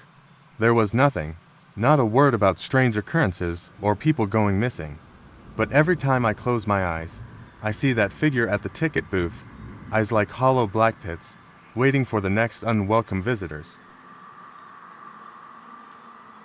It was supposed to be an easy night out of few friends, and I had decided to go stargazing. We found a quiet, isolated hilltop that overlooked the city, far away from the bright lights and noise. The evening had been perfect at first, with the sky an endless sea of stars, a cool breeze that carried the scent of wildflowers, and laughter as we set up our blankets and telescoped out. As the night deepened, the air became colder, more oppressive. We didn't mind at first. We were too busy taking turns peering through the telescope and making silly jokes. But the deeper we went into the night, the more the landscape around us seemed to change. The trees, which had been a comforting ring of shadows, now felt like they were watching us, their branches moving in strange, unnatural ways. The rustling wasn't the wind, it was as if the forest had a life of its own. I shifted on my blanket and glanced at my phone. It was nearly midnight, and I was starting to feel an inexplicable sense of dread. Just as I opened my mouth to say something, one of my friends, Jenna, screamed. We all turned to see her standing by the edge of the hill, her face pale, eyes wide. "What is it?" I shouted, scrambling to my feet. "There's someone down there," she gasped, pointing into the dark. We all stared in the direction she indicated, but I couldn't see anything, just the inky blackness of the forest below. "Jenna, there's no one there," Matt said, trying to sound reassuring. But there was a tremble in his voice that made my skin crawl. "No, look," she insisted, eyes locked on something in the trees. I squinted, heart thudding in my chest as I tried to see what she saw. It wasn't a person. It was a figure, tall and thin, its limbs too long and bendy, like a scarecrow brought to life. Its head was tilted at an impossible angle, and even from a distance, I could tell it was staring right at us. "Guys, we need to go." "Now," I said, my voice cracking. We gathered our things, but as we started back toward the car, the sound of footsteps came from behind us, uneven and dragging. It felt as though the woods were closing in, surrounding us with the faint, dry rustling of leaves and the thud of heavy feet. I glanced over my shoulder and saw a second figure, this one closer, emerging from the dark. Its eyes were hollow and glowing faintly, an unnatural, sickly yellow. My breath caught in my throat as we broke into a run, the air sharp with panic and the sound of twigs snapping underfoot. "Go, go, go," Matt shouted, pushing past me. We all sprinted for the car, the night echoing with the crunch of footsteps behind us. When we finally reached the vehicle, I fumbled to unlock it. Heart racing as the shadows stretched and shifted around us, we piled into the car, and I slammed the door shut, locking it just as a figure emerged at the edge of the clearing, staring at us with those hollow eyes. It tilted its head slowly, a broken, jerky motion that made my blood run cold. "Drive, drive," Jenna shouted, and Matt didn't hesitate. The tires screeched against the gravel as we peeled away, the headlights slicing through the darkness. I glanced in the rearview mirror and saw the figures, their twisted bodies still watching us, still following, until they vanished back into the woods. We didn't stop until we were safely back in town, every one of us shaken to speak. But as I lay in bed that night, trying to find sleep, I couldn't shake the image of those glowing, hollow eyes watching us from the dark. The next day, I went back to the hilltop with a friend, hoping it had all been a bad dream. But when we arrived, I found something that made my stomach twist. At the base of the trees were deep, wide tracks, footprints with long, claw-like toes that seemed to stretch into the woods, leading nowhere and everywhere at once. And in the distance, I swore I heard a voice, ragged and whispering, coming from the dark, saying, "You are not supposed to leave." It started as a day trip. My friends and I decided to head to the old amusement park on the edge of town. It had been shut down for years, ever since a series of accidents forced the city to close it down. I don't know why we chose that place. Maybe we were curious. Maybe we just wanted to prove we were brave. But from the moment we stepped through the rusted gate, something felt wrong.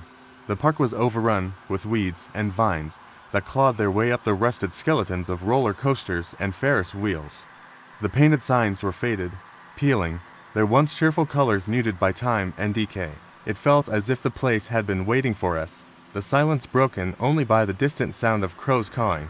We laughed it off, taking pictures and making jokes, but the laughter didn't reach my chest.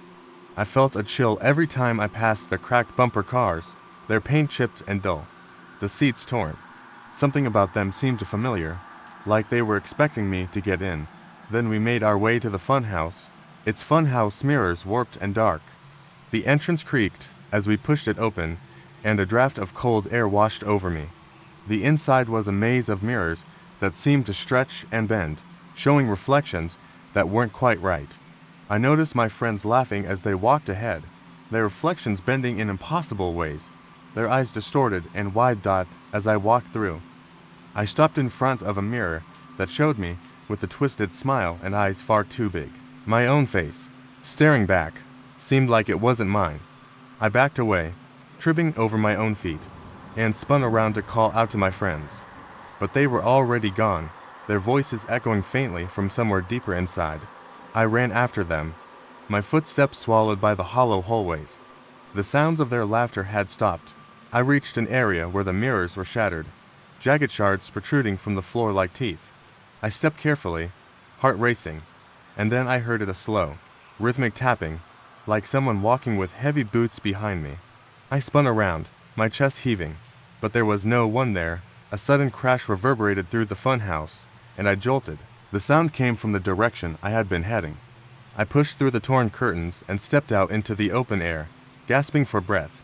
The sky had darkened, and the crows had grown louder, their caws echoing like screams. I scanned the park, looking for my friends. They were nowhere in sight, but then a shadow caught my eye, a figure, cloaked in something that looked like tattered fabric, standing under the Ferris wheel. It was too still, too quiet, and then I realized it wasn't just standing, it was facing me. The figure stepped forward, moving with an unnatural grace, its arms swinging too far as if disjointed. I stumbled back, tripping over an abandoned ride. I reached out, my hands scraping against the cold metal. I tried to push myself up. "Hey," a voice called out, sharp and familiar. It was my friend Jody. I turned, relief flooding through me as I saw her and the others running toward me. But when I looked past them, the figure was still there, unmoving, watching. Its face was obscured by a hood, but I could see a pale hand raised in a slow, deliberate wave. The others reached me, breathless, eyes wide. Jody glanced over her shoulder, and her face drained of color. "Did you see that thing?" she whispered. Before I could answer, the sound of the old roller coaster creaking filled the air, and the figure turned, slowly, as if pulled by some invisible force. We didn't stick around to see what happened next. We ran, the wind tearing at our clothes, the distant laughter of the funhouse echoing like a cruel joke. When we made it back to the car, we looked at each other, gasping, trying to process what we'd seen. The park loomed behind us, silent again, as if it had never been disturbed, but as we drove away, I glanced in the rearview mirror. The figure stood at the edge of the park, watching, with a small, twisted smile that I could never unsee. I never believed in ghosts or anything supernatural until that weekend at the cabin. It was supposed to be a peaceful getaway. A few friends and I rented a cabin deep in the woods, far from any neighbors. The plan was simple: relax, unwind, get away from everything. The first day was perfect. The air was crisp, the sun was bright, and everything felt right. That was until night fell. As we sat around the fire, the atmosphere changed. The woods became unnervingly silent, not a single animal stirring. The wind, which had been light and playful during the day, had turned harsh and insistent, rattling the windows and sending a cold draft through the cabin. I tried to ignore it, but something about the way the air felt was unsettling. Around midnight, I went upstairs to my room, feeling the weight of the silence pressing down. The others continued drinking and laughing downstairs. I had barely closed my eyes when I heard a soft tapping, 3 quick knocks at my door. I froze. My heart pounded, and I held my breath. The knocking came again, but this time it was followed by a voice. A whisper. "Let me in." I shot out of bed, but there was no one outside. The hallway was empty. My hands were trembling as I stepped back to the door. I pressed my ear against the wood, straining to hear. Nothing. It was as if the house had gone completely still again. I turned the doorknob cautiously and opened the door a crack. The hallway was empty, and I thought I might be losing my mind. I stepped out, looking around, but nothing seemed out of place. The air was colder now, and the silence felt heavier. I went back to my room and locked the door, but the eerie feeling didn't fade. I tried to sleep, but the knocks continued, faint but persistent, coming from all directions. Each tap felt like it was right outside my door, but when I opened it, nothing was there. The next morning, I didn't say anything to the others. They would have laughed at me, but as we were sitting down to breakfast, Mark, one of my friends, mentioned something strange. I swear I heard knocking last night, around midnight. I thought I was just imagining it, but it didn't stop. It was like someone was at the door. My stomach dropped. It wasn't just me. The others had heard it too? I tried to brush it off, but I couldn't shake the feeling that we were being watched. That afternoon, we decided to go for a hike in the woods. The trees were dense, and the air felt thick, almost oppressive. As we walked, I felt a growing sense of unease, like we weren't alone. Every time I turned around, it felt like something was watching us from the shadows.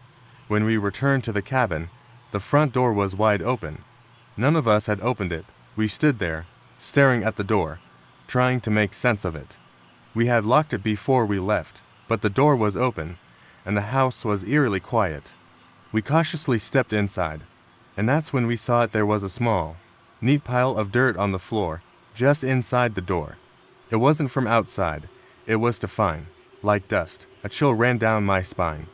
We hadn't been gone long enough for something like that to accumulate, but when I looked closer, my blood went cold. Written in the dust was a single word: leave. We didn't stay another night.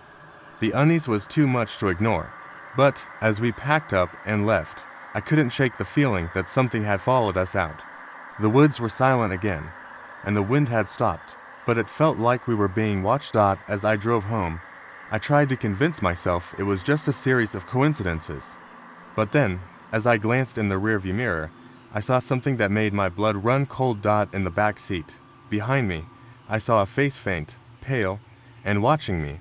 I swerved, pulling over to the side of the road.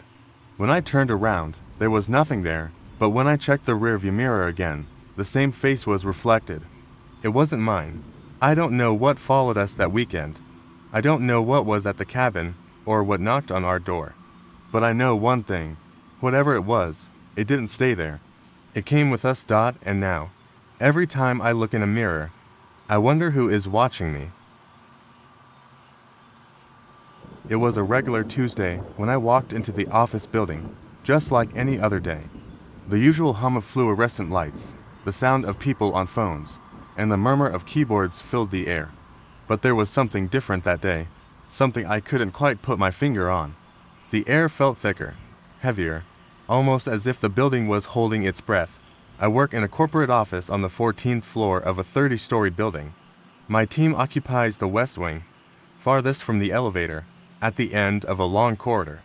That day, when I walked to my desk, I noticed something odd: a stack of papers on my chair. I hadn't left any papers there the day before, and when I checked the stack, I saw it wasn't mine. It wasn't from anyone on my team either. At first, I assumed someone must have left it there by mistake. But when I picked it up, I felt the distinct sensation of being watched. I looked around the office. Everyone was at their desks, working as usual. Nothing seemed out of the ordinary. I shrugged it off and put the stack on my desk. As the day went on, I couldn't shake the feeling of unease. The lights seemed to flicker a little more than usual. The hum of the building had a different quality to it, almost like a low growl vibrating in the walls. I was distracted, but I kept working, pushing the feeling aside. Then came the first incident. It was mid-afternoon when I went to the restroom on the 13th floor. I took the elevator down and walked through the hall. The lights in the corridor were dimmer than usual, and I noticed a strange silence, as though the building itself was holding its breath. I was alone in the hallway, but when I reached the restroom, the door swung open on its own. I assumed it was the wind or an automatic sensor, but when I stepped inside, I was hit with a nauseating smell. It wasn't the usual sterile scent of an office restroom. This one was sharp, like rotting metal, and it made my stomach churn. I was alone in there. No one else was in sight. but I had the distinct impression that someone was standing behind me. I turned quickly, but the bathroom was empty. Nothing but flickering lights above me and the smell that wouldn't go away. I tried to ignore it and finish what I came for, but I felt as though I was being followed out, the sensation of unseen eyes on my back. That night, after work, I stayed later than usual. I had a big project deadline coming up, and I was determined to finish. The building had emptied out by then, only a few of us remained. As I worked, I noticed the temperature in the office was dropping. It felt like the air conditioning had gone on overdrive. My fingers were stiff, and I had to wrap my jacket around me. Around 9 p.m., I finally called it a day. I packed my things and walked toward the elevator. The hallway was eerily quiet, and when I stepped into the elevator, I heard the sound of a door closing behind me. I turned, but there was no one there. The elevator moved down slowly, and I pressed the button for the ground floor. The elevator stopped abruptly between floors, and the lights flickered. I stood there, confused, until I heard something I will never forget, a knock. It came from somewhere behind me in the darkness. 3 distinct knocks on the metal walls. My heart pounded in my chest. I pressed the emergency button, but no one responded. The elevator continued to hum, vibrating ever so slightly. I could still hear the knocking, but now it wasn't just behind me. It was all around me, coming from the walls, from the ceiling, from the floor. Then, I felt a cold breath on my neck. It wasn't the air conditioning. This was something else. My body tensed as I turned, half expecting to see someone standing there, but there was nothing, just the dim light reflecting off the metal walls. The elevator jolted back to life and moved down. When the doors opened on the ground floor, I didn't look back. I rushed out of the building, barely glancing at the lobby. I've never been able to shake that feeling. Something was in there with me. The next morning, I went in early, determined to forget what had happened. I even made a point to take the stairs instead of the elevator. As I walked to my desk, I froze. There, sitting on my chair, was the same stack of papers from the day before, but this time, there was a note on top. "You'll never leave." I've been in that office every day since, but the unease never leaves. The air is always thick, always heavy, and the knocks still echo sometimes, though I can never find the source. I don't know what it is, who it is, but I know one thing for sure. I'm not alone, and I don't think I ever will be again. I've always been a night owl, often working into the early hours of the morning. That particular night, I had an assignment due for work, so I decided to stay late in the office. I wasn't the only one.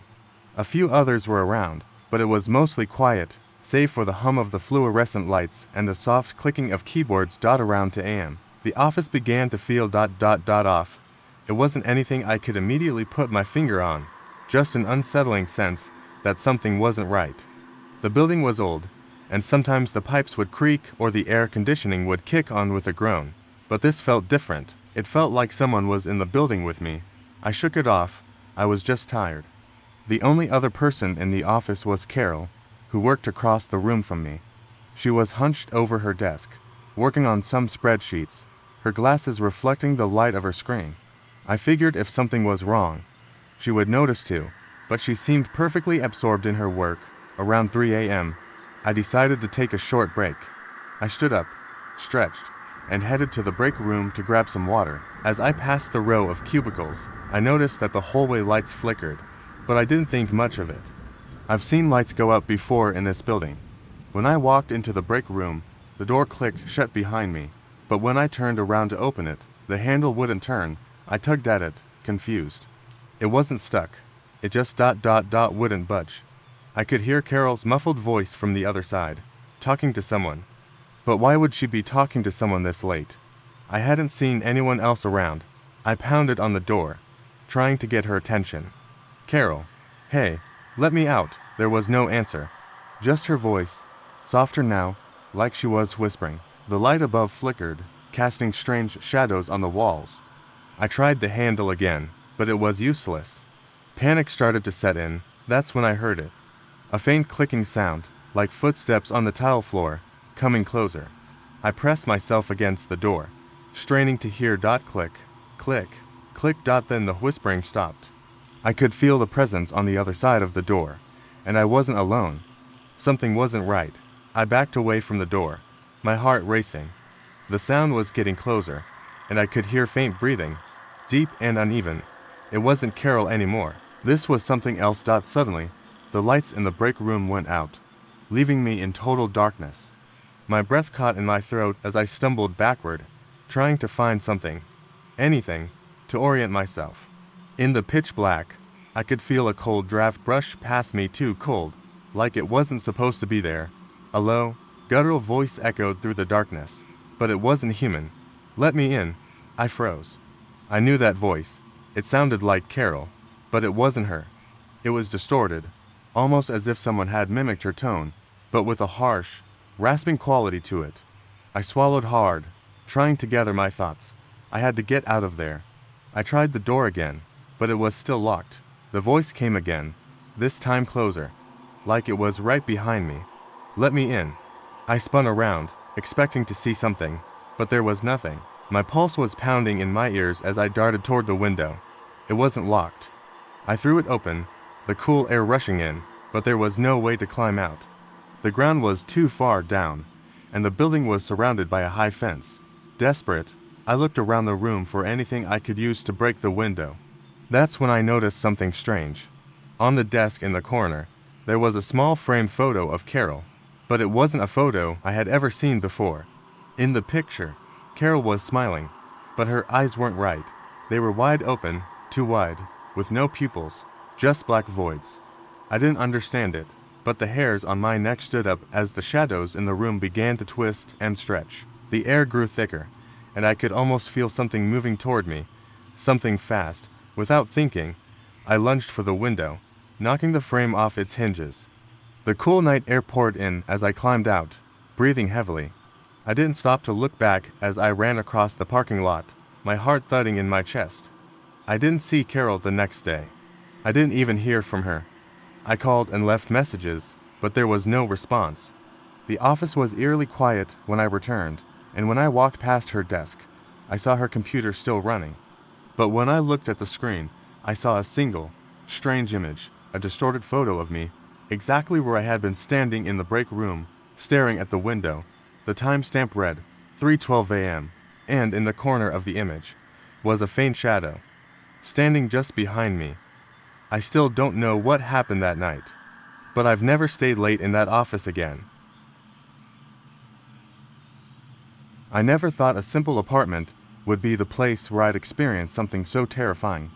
It started out like any other routine, working long hours, barely having enough time to eat, and coming back to my cramped, inexpensive apartment late at night. The building I lived in wasn't great, but it was cheap. And it was close to my job. It was an old place, with narrow hallways and flickering lights that made me feel like I was in a horror movie. Most of the tenants were quiet, reclusive types, people who just wanted to live in peace without much hassle. One evening, I returned from work and noticed something off. The door to my apartment was slightly ajar, not wide open, just a crack, as if someone had left in a hurry or forgotten to fully close it. I don't know why I didn't think twice about it. Maybe I was just exhausted. But as soon as I stepped inside, I felt that unease creeping in. The air felt thick, heavier than usual, like it wasn't circulating properly.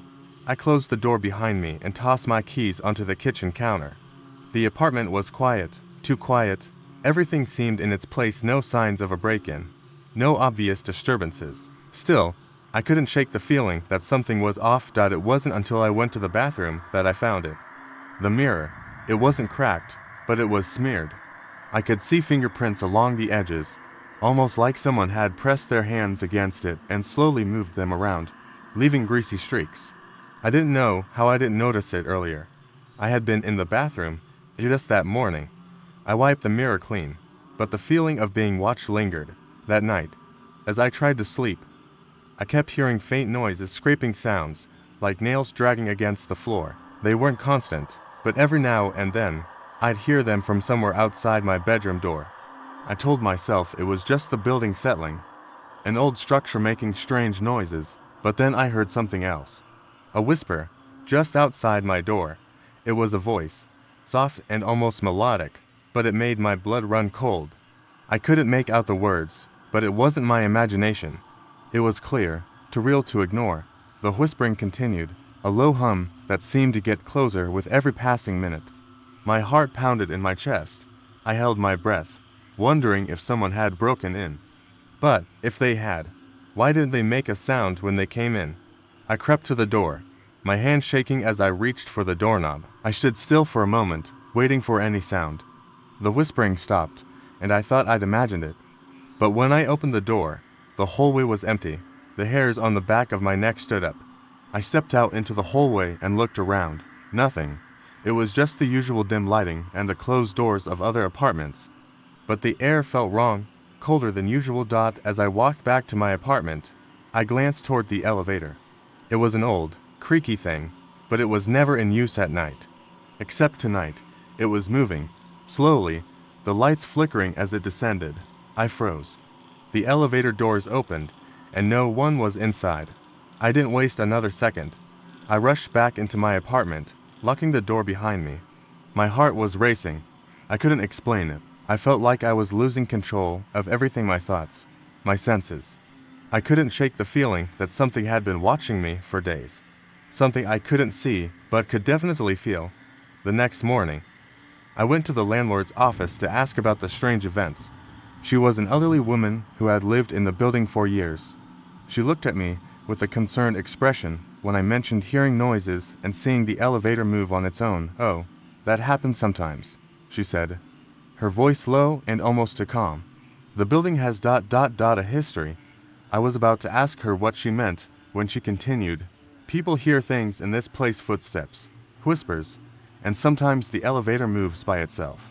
It's just the old pipes. You know, the building settles." She smiled politely, but there was something off about her tone. "Don't worry, though, it's harmless." I didn't feel reassured. That night, the same strange things happened again. The whispering, the scratching, the elevator. But this time, something changed. The whispering wasn't just a voice, it was my voice. It was me, but not me. A distorted, mocking version of my own voice, saying things I hadn't even thought. Things like, "You're still here and it's only just begun." Panicked, I rushed to the bathroom to see if I was imagining things. But then I saw the reflection in the mirror. It wasn't my reflection.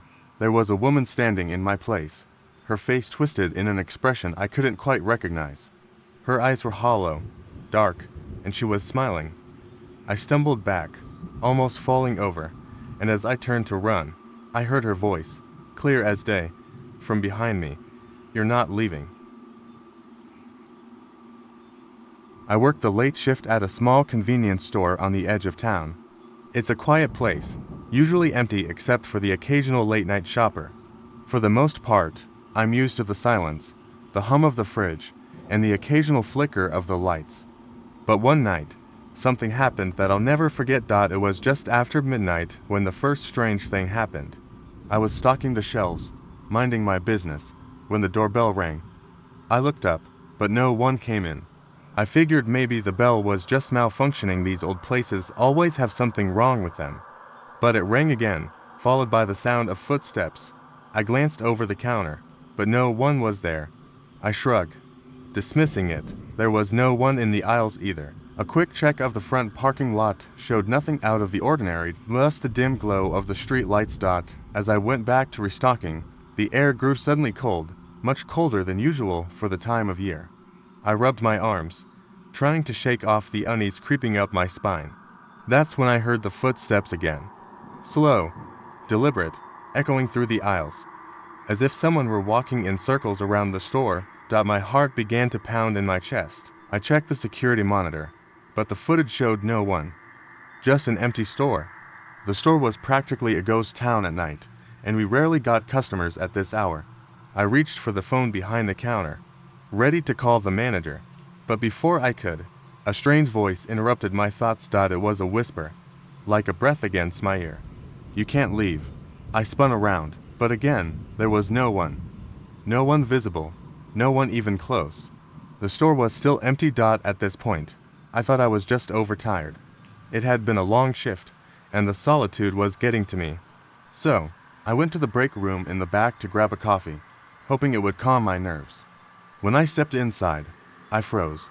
The door to the small storage closet was wide open. I knew I had closed it earlier, with my heartbeat pounding in my ears. I slowly walked over and peeked inside. Nothing, just empty shelves and boxes. But then, a sudden shiver ran down my spine as I noticed something odd. A small, nearly imperceptible smudge on the floor. A drag mark, like something heavy had been pulled across the ground and then quickly wiped away. My stomach churned. I quickly shut the door and bolted back out into the main store. But the feeling of being watched intensified. The hairs on the back of my neck stood on end. That's when it happened. The lights flickered just a brief blink, but it was enough. The moment they came back on, I saw him, a man. He was standing at the far end of the store, by the refrigerated section. He wasn't looking at me. He was just staring at the glass doors, as if waiting for something to happen. I felt my blood freeze. I hadn't heard him enter. No bell, no footsteps. He was just there. I hesitated for a moment, unsure of what to do. But I had to approach him. I couldn't just ignore him. "Can I help you, sir?" I called out, my voice shaking. The man didn't respond. He kept his gaze fixed on the door. I tried again, louder this time, but still no answer. I took a few cautious steps toward him, my eyes fixed on his still form. As I got closer, I realized something was off. His clothes rolled worn out, faded, and his skin had a pale, almost sickly appearance. I reached out to tap his shoulder, but the moment my fingers brushed his coat, he turned toward me, and I recoiled. His face was a blur, distorted, like a bad photograph. It flickered, shifting between different faces. His eyes, though, they stayed the same, hollow and black, staring through me. I could barely breathe. Before I could react, he was gone. Vanished, without a sound. I stood there, frozen, my mind struggling to process what I had just seen. I grabbed my coat, prepared to leave. As I stepped outside, I noticed something. A small piece of paper stuck to the door frame. I pulled it off and saw a message written in faded, spidery handwriting. "You can't leave." I drove straight home that night, my hands gripping the steering wheel so tight my knuckles were white. I couldn't stop thinking about the man. Who was he? What did he want? The next day, I went back to work, trying to brush off what had happened as just a bad dream. But when I opened the door to the store, I froze. The same message was written on the door frame. I looked around. Everything else was as it had been. The store was still empty, but the air was different. The silence was thicker now, as if something was waiting, and it hasn't stopped.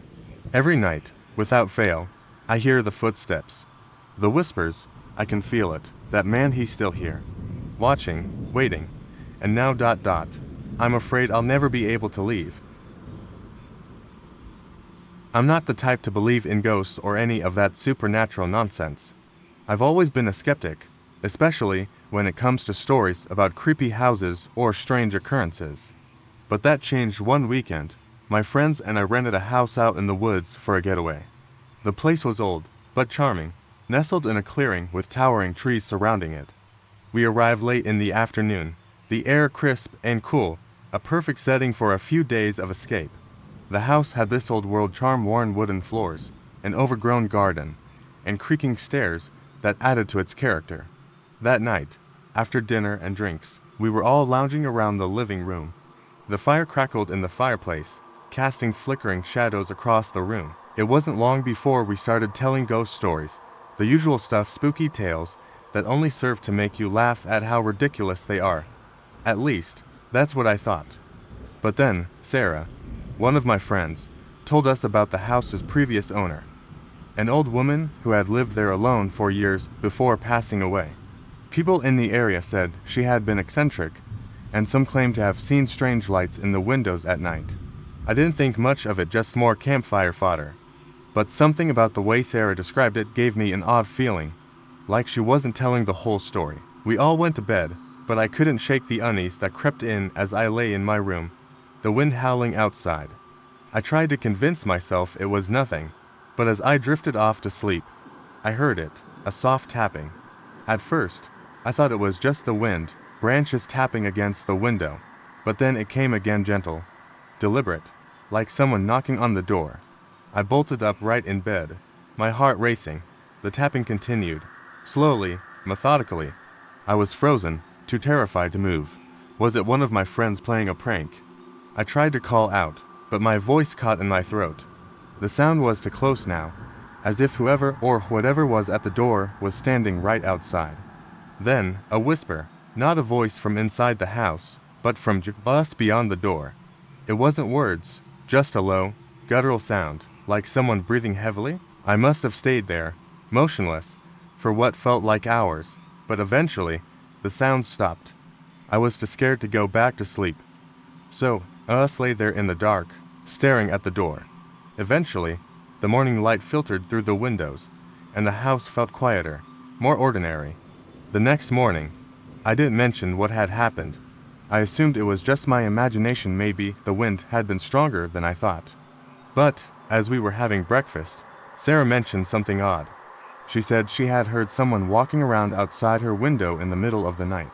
I didn't say anything at first, but the others began sharing similar stories. Mark had heard a knock on his door.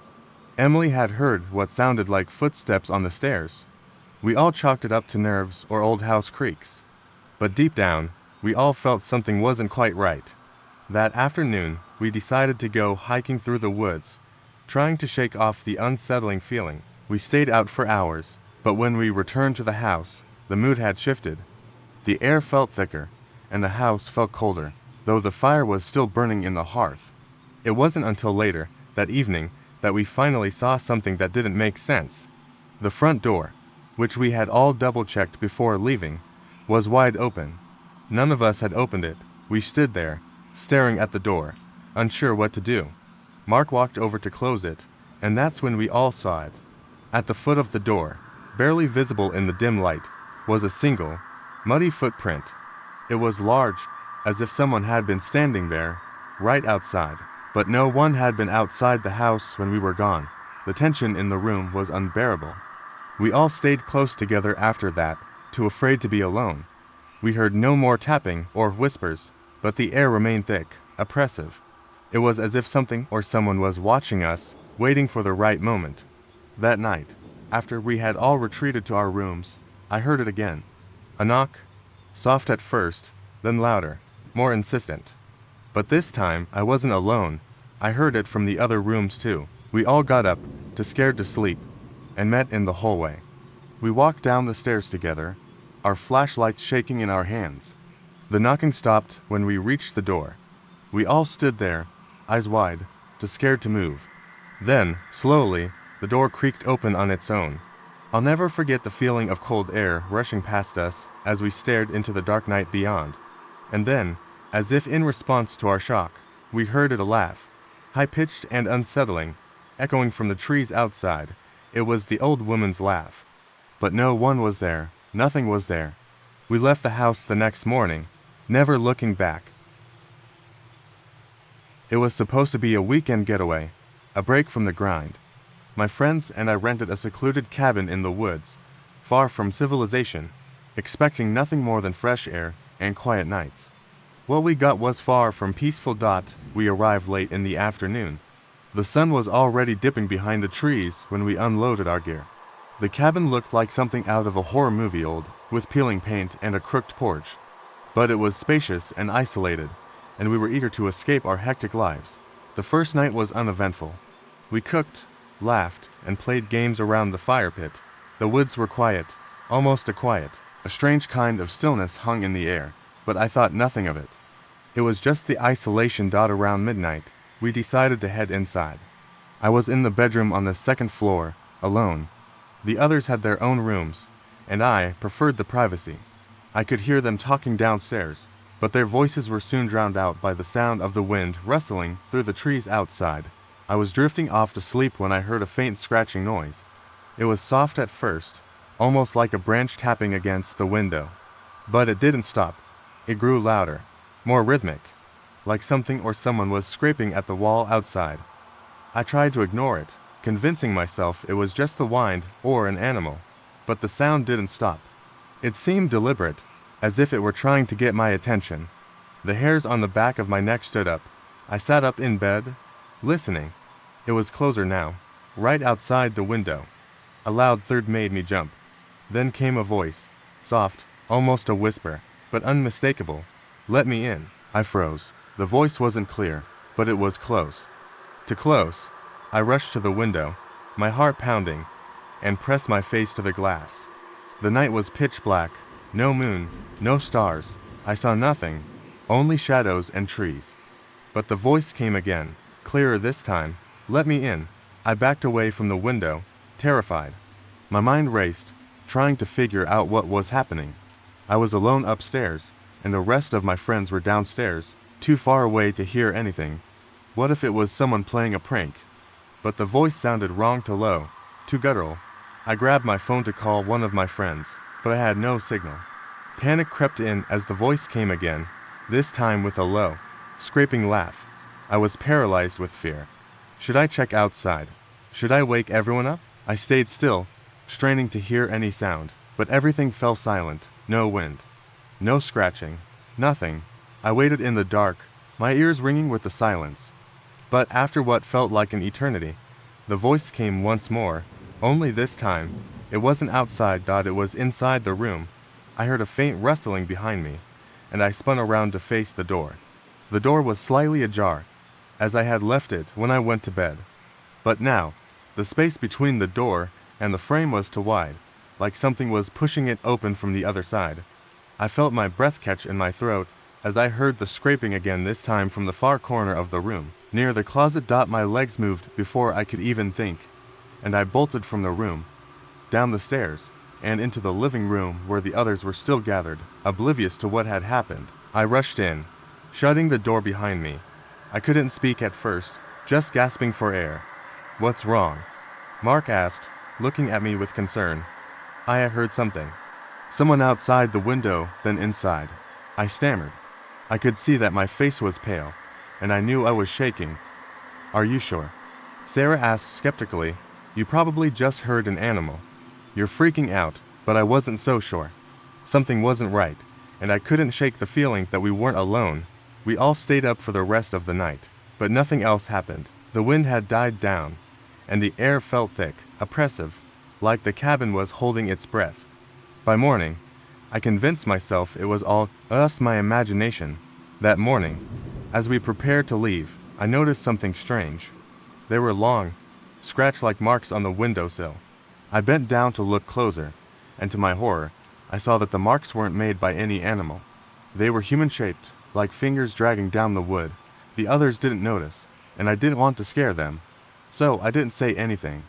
But as we walked out, I saw the final detail, a handprint pressed against the glass from the outside, smeared with something dark. We left the cabin quickly, and I didn't look back. But to this day, I can't forget that voice, those eyes I never saw, and the feeling that something followed us out of that place. And sometimes, when the wind picks up, I swear I hear a faint whisper, calling me from the dark. I never believed in anything supernatural until that weekend. My friends and I were looking for an escape from our busy lives. So, we rented a cabin far off the beaten path, deep in the woods. It was an old, weathered place, but it seemed cozy enough. I didn't think much of it at first, but looking back, everything about that trip should have sent red flags. The first night was calm. We built a fire, drank, and laughed about old memories. We went to bed around midnight, and that's when the strange sounds began. At first, it was subtle, like a faint scratching on the windows. I assumed it was just branches blowing in the wind, but then it started getting louder. The scraping, almost rhythmic, went on for hours, and no matter how much I tried to ignore it, I couldn't shake the feeling that something was outside. Something was waiting. By 3 a.m., the sounds became more distinct, a soft thud, then another. I got up to check, but when I peeked outside, the woods were eerily still. No wind, no rustling leaves. I shrugged it off and went back to bed, but I couldn't sleep. The air was too thick, too oppressive. Suddenly, I heard it. A tap, a soft, deliberate knock on my window. My heart leapt into my throat. I slowly crept to the window, but I couldn't see anything. No movement, no figure, just the darkness outside. I pulled away from the window, but the knocking came again, louder this time, like something was trying to get my attention. The hair on the back of my neck stood up. I stayed frozen in place, unable to move. Then came a voice, soft but clear, from just beyond the glass. Let me in. I froze. It wasn't one of my friends. It was a whisper, low and raspy. It repeated, "Let me in." I didn't know what to do. I couldn't just open the window. I backed away slowly, my breath shaky, and tried to wake my friends. But when I went into the next room, they were all sound asleep, oblivious to the growing tension in the air. I couldn't sleep at all that night. The tapping continued, now moving from window to window, as though something was circling the cabin. I could hear footsteps on the porch, light but deliberate, stopping only to knock again. Each knock felt like a hammer against my chest. Something or someone was out there. When morning came, I didn't tell anyone about the night's events. I didn't want to sound crazy. But when we all gathered in the living room for breakfast, one of my friends, Emily, spoke up. "I heard something last night," she said, her voice shaky. I thought I was imagining it, but I swear I heard knocking.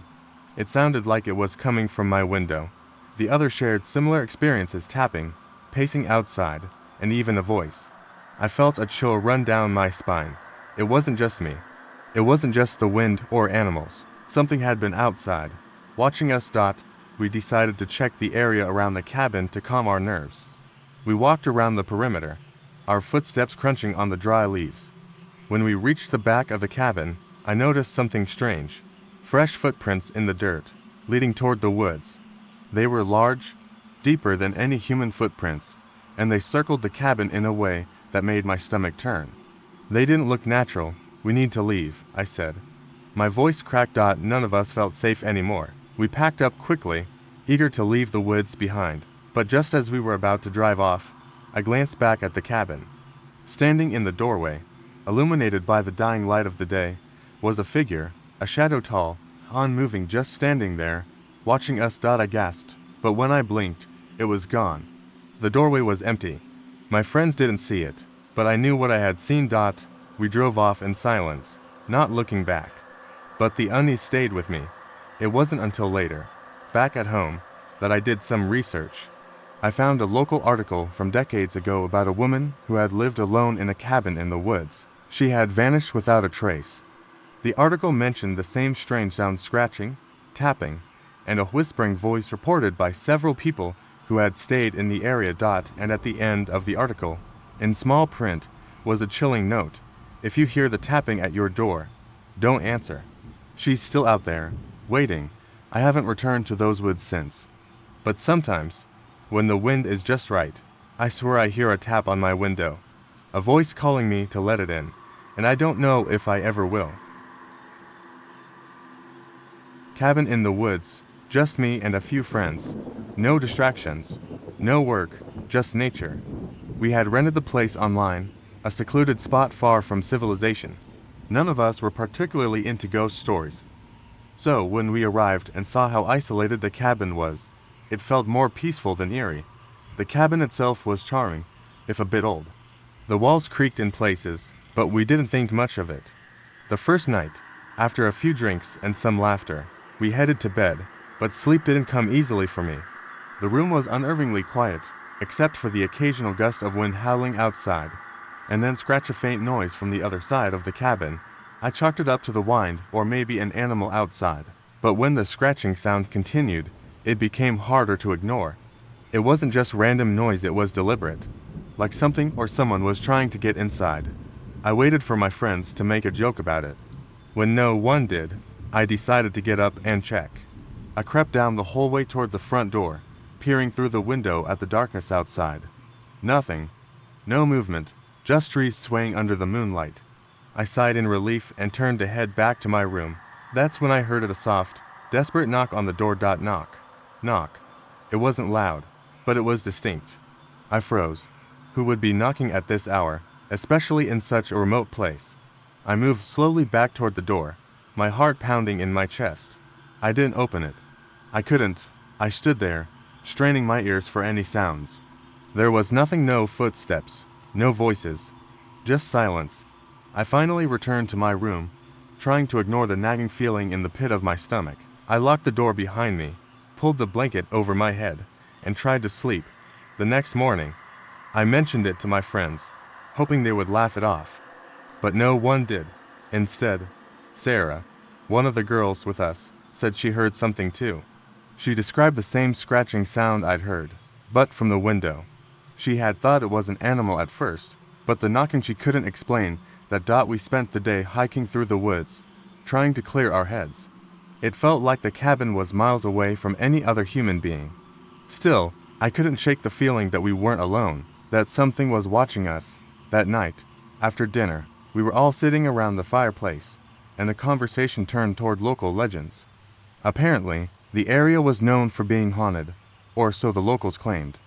One of my friends, Jake, started telling a story about a woman who had gone missing years ago, her last known location being just a few miles from the cabin. He described how people said they could hear her crying at night. I laughed it off. Ghost stories didn't scare me. Later that night, when we were all in our rooms, I heard the sound again, the unmistakable scratch on the wood. And then, once again, the knock. But this time, it wasn't on the door. It was on my window.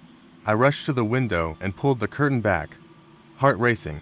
Nothing, but the feeling of being watched was overwhelming. I closed the curtains quickly, then heard it again. A whisper, faint but clear. Let me in. I wanted to scream, but I couldn't. My body was frozen in place. I glanced toward the door. Still locked. My room felt suffocating. The knock came again. Bang. Louder this time. It was coming from the front door. I couldn't take it anymore. I ran out of my room, down the hall to the living room, and yanked open the door. Nothing. No one was outside. Just the pitch-black darkness of the woods. My breath was coming in sharp gasps as I stood there, staring out into the void. I closed the door, leaning against it, trying to calm myself. And then, in the faint light of the hallway, I saw something that made my blood run cold. The doorknob was wet. A trail of dark smudges marked the wooden floor, leading from the door to the window of the living room. I followed the trail, every step feeling like it was pulling me into some kind of nightmare. I reached the window. There, smeared against the glass, was a handprint, and it wasn't small. It was large for a person.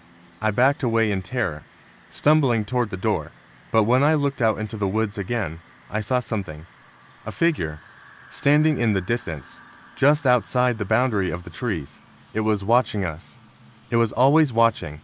I slammed the door shut and rushed to wake the others. But when I turned to tell them, they were all standing in the hallway, staring at me in silence. Their faces were pale, eyes wide with fear. It wasn't until I looked down that I realized the handprint wasn't on the window. It was on the back of my hand, and it was still wet. We packed up and left at once, leaving the cabin behind. But every time I close my eyes, I still see that figure in the distance. And the worst part, I know it followed us. We never should have left. I never believed in ghosts or the supernatural. I always thought those stories were just exaggerated tales meant to scare kids.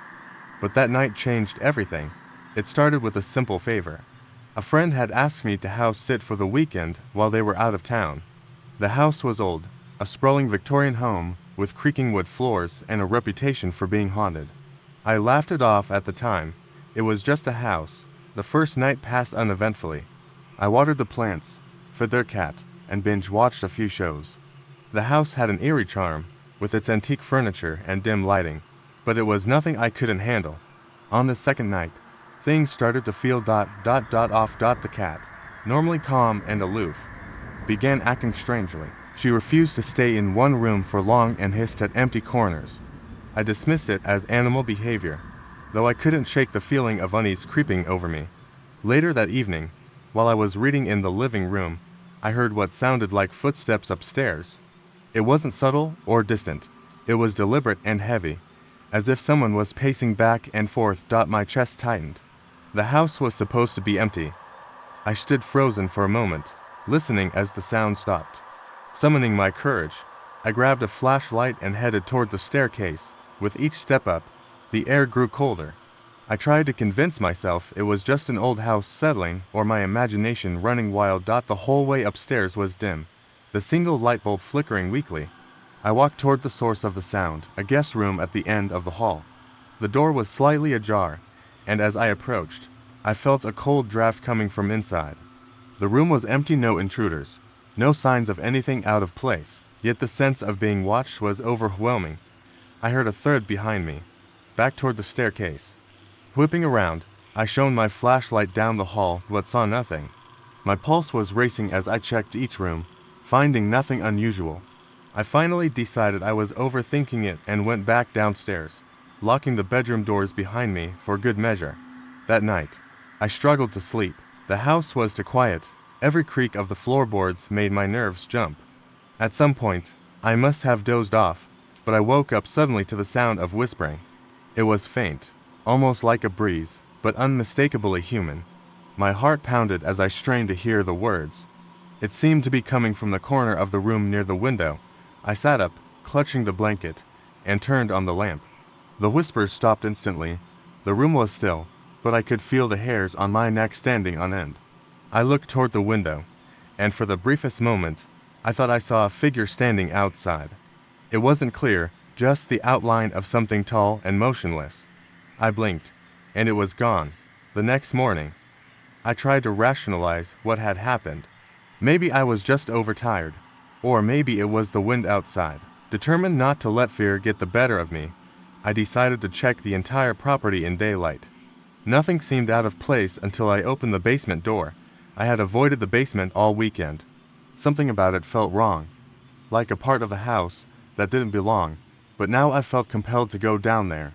As I descended the creaky steps, the musty smell grew stronger, and the light barely illuminated the space. It was cluttered with old furniture and boxes, but in the far corner, something caught my eye. A tall mirror stood there, covered in a heavy sheet. I approached it cautiously, unsure why I felt so drawn to it. Pulling the sheet away, I stared at my reflection. For a moment, everything seemed normal. Then, my reflection smiled at me. I didn't smile. I froze, watching as the image in the mirror tilted its head, studying me with a look of amusement. I stumbled back, my heart racing, and the reflection stepped forward, pressing its hands against the glass as if it were trying to come through. I ran up the stairs, slamming the door behind me. I didn't stop running until I was outside, breathing in the fresh air as if I had been drowning. My friend returned the next day, and I told them I couldn't stay there again. I didn't mention the mirror. Weeks later, they called to tell me the strangest thing. The mirror in the basement had shattered on its own. But what really made my skin crawl was the discovery underneath the shards. Scratched into the wooden frame was my name, carved over and over again. When I was invited to stay at a friend's new place, I was excited. It was an old Victorian-style house, the kind you imagine in stories. They had recently moved in, and we were supposed to be spending the weekend there, unpacking and setting things up. I didn't think anything was unusual at first, just the charm of the house, the antique furniture, the large, dimly lit rooms. But as soon as night fell, things started to change. It wasn't obvious at first. We were in the living room playing cards and chatting. My friend's dog was curled up by the fireplace, and we were having a good time. That's when I heard it, a soft thud. It came from upstairs, where the bedrooms were. At first, I brushed it off, thinking it was the house settling or the dog moving. But then there was another thud, followed by a dragging sound. I looked at my friend, but they didn't seem to notice. "Did you hear that?" I asked, a little unsure of myself. "Hear what?" They replied, clearly distracted by the game. "I swear I heard something upstairs," I said. My voice quieter than I meant. They just waved it off, probably thinking it was nothing. But I couldn't shake the feeling that something was off. The house was too quiet, too still, and those noises, those dragging, faint sounds, they didn't sit right with me. Later, that night, around midnight, we were heading to bed. I took the guest room, which was at the far end of the hall. The moment I stepped inside, I felt it. The temperature dropped, and I could see my breath in the air, even though the house was warm. I brushed it off, thinking the room might be poorly insulated. I laid down, trying to fall asleep, but the house was too quiet. The kind of quiet that presses on your eardrums. I could hear my heartbeat, the hum of the refrigerator in the kitchen far below, and then more thuds. This time, they were louder. The floorboards creaked above me. Followed by that dragging noise again, I shot up in bed. The dog had started barking downstairs, frantic and urgent. I didn't know what to do. I had always been skeptical about haunted house stories, but this felt different. There was something alive in that house, something that didn't belong. I grabbed my phone, prepared to text my friend, but before I could, the door to my room creaked open. I froze. I hadn't heard anyone walk down the hall. No footsteps, no sound of the door handle turning. But there it was, the door wide open, letting in only darkness. I didn't dare move. I couldn't. The dog's barking stopped abruptly. A heavy silence followed, thick and suffocating. I stared at the door, willing it to close, to end this feeling of being watched. Then, just as I thought I might be losing my mind, I heard it. A whisper, low and rasping, coming from the hall. "I'm here." It was a voice, but not a human one. It was too deep, too gravelly, like something trying to speak through the walls. I wanted to scream, but my body refused to move. I didn't dare look into the hallway, but I could feel whatever it was there, watching me. It wasn't just a house anymore, it was something else, something that had been waiting. I finally managed to get my legs under me, and I ran out of the room, down the hallway.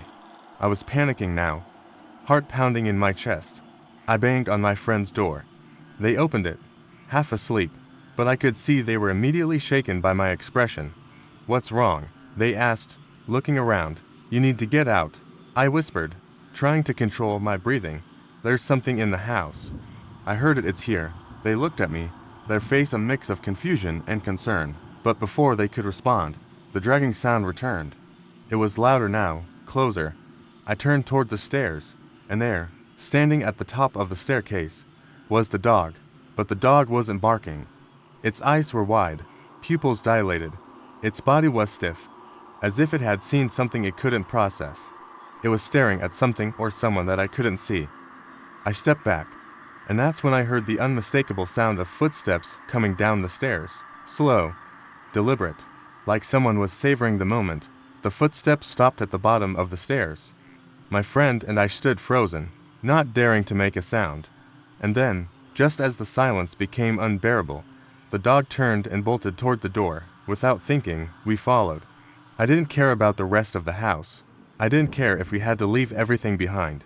I just had to get out. We made it to the car and drove off without looking back. When we finally stopped to catch our breath, I was shaking, my mind racing with what I had felt, what I had heard. But here's the part that still chills me to the bone. When I checked my phone, I saw I had a text from my friend. It had been sent hours earlier. While I was still in my room, it said simply, "You're not alone." I'll never forget that night. It wasn't supposed to be anything special, just a simple hike with a couple of friends. We were looking for a secluded spot to camp, a place where we could escape the noise of the city and enjoy some peace. It wasn't even supposed to be an overnight trip, but that night changed everything. We started out in the late afternoon, taking a trail that had been described to us as off the beaten path by some locals. It was supposed to be an easy trek, just a few hours to a nice, quiet clearing by a stream where we could set up camp and spend the evening. The air was crisp, the sky still clear, and everything felt perfect, at least for the first couple of hours. As we made our way deeper into the woods, we noticed something strange. There was no sound, no birds, no rustling of small animals, nothing. I assumed it was just the stillness of the forest, but the longer we walked, the more unnerving it became. Even the wind had died down. The silence felt oppressive. It was the kind of silence that made your skin tingle and your senses go on high alert, as though something was watching you. We set up camp around dusk. A small fire crackled in the middle of the clearing, and we sat around it, trying to shake off the growing unease. We didn't talk much, which felt odd for a group of friends who usually couldn't stop chatting. The quiet was heavy. Then, we heard it, a voice. Soft and distant, but unmistakable. "Help?" It came from somewhere beyond the trees, just barely audible. At first, we thought it was a trick of the wind, but it was too clear, too real. We all froze. I looked around at my friends, trying to gauge their reactions. They were just as unnerved as I was. "Did you hear that?" I asked, my voice barely above a whisper. "Yeah," one of them replied. "What the hell was that?" We all stood up, eyes darting around the campfire, trying to make sense of it. The voice came again, this time louder. "Help me." The words were desperate, frantic, almost pleading. Without thinking, we grabbed our flashlights and started moving toward the source of the sound. I don't know why we didn't stop. It didn't make sense. It was dark, we were in the middle of nowhere, and the voice sounded wrong, almost like it was coming from something not human, but we went anyway. The woods around us grew darker the deeper we went, the trees closing in. The air became thick, the chill biting at our skin. We followed the voice for what felt like an eternity, but it never seemed to get any closer. It was as if we were chasing a ghost, the sound shifting and moving, just out of reach. Then, we found it. A small clearing, barely big enough for all of us to stand in. At the center of it was a pile of rocks, and on top of the rocks was a crude carving, a symbol I didn't recognize, something old and unsettling. The voice stopped. We all stood there, staring at the rocks, unsure of what to do next. The silence felt suffocating. Then, we heard it again. This time, it wasn't from the distance. It was right behind us. "Help me." The voice was now right next to me, close enough that I could feel the cold breath against my neck. I spun around, heart pounding, but there was nothing there, nothing but darkness. My friends were in the same state of panic, spinning in circles, their flashlights flickering wildly. We didn't know what to do. Every instinct told us to run, but the path back was already obscured by the shadows. That's when I noticed it, a shadow. A figure, standing just outside the circle of our lights, barely visible but unmistakable. I stepped toward it, my heart racing. The other shouted for me to stop, but I couldn't. I had to know what it was. I took another step forward, and the figure moved. It wasn't a person. It was a shape, a black silhouette. No distinct features, just an outline that seemed to shift with the light. And then, it spoke again, but this time, it wasn't a plea for help. "Leave." The voice was deep and unnatural, reverberating in my chest like a thunderclap. My friends screamed and pulled me back, dragging me away from the figure. We stumbled back through the trees, terrified and confused, not daring to look behind us. The forest seemed to open up before us, like the path had been waiting. When we made it back to the clearing where we had set up camp, the fire was out. The tents were gone, completely vanished. Everything was still, but not in the same way as before. It was a stillness that felt empty, like the forest had swallowed us whole and left nothing but the echo of our fear. I can't explain what happened. I don't know what we saw, or who or what had been calling us. But there's one thing I know for sure. The figure wasn't the thing we were supposed to fear. It wasn't the thing that wanted us to leave. It was the thing that wanted us to stay. I've been a park ranger for nearly 6 years, and I thought I'd seen it all: storm damage, lost hikers, even some wildlife encounters that had me on edge. But nothing prepared me for that night. It started like any other shift, checking the park's trailheads and ensuring the campsites were properly maintained. The forest here is dense, old, and a bit eerie, but it's nothing I couldn't handle. I had just finished my rounds and was heading back to the station when my radio crackled to life. "Ranger, you there?" It was one of the other rangers, a younger guy named Thomas, who'd been working for less than a year. "Yeah, what's up?" I replied, adjusting the radio. "There's someone out here, just past the old ranger station on the Eastern Trail. I've been calling out, but I think they're ignoring me." I frowned. The area he mentioned was remote, and not many hikers ventured there. It was known for its overgrown paths and decaying structures, not the kind of place anyone would choose to be alone, especially as dusk was settling in. "I'll head over," I said. "Stay put until I get there." I drove my truck down the winding road, the sun barely hanging onto the horizon. The trees were thick, their trunks dark and twisted. As I approached the old ranger station, my headlights caught the faded, weathered sign. I slowed down, scanning the area with my high beams.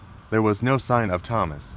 I parked the truck and stepped out, immediately feeling the cool, damp air that carried a strange stillness.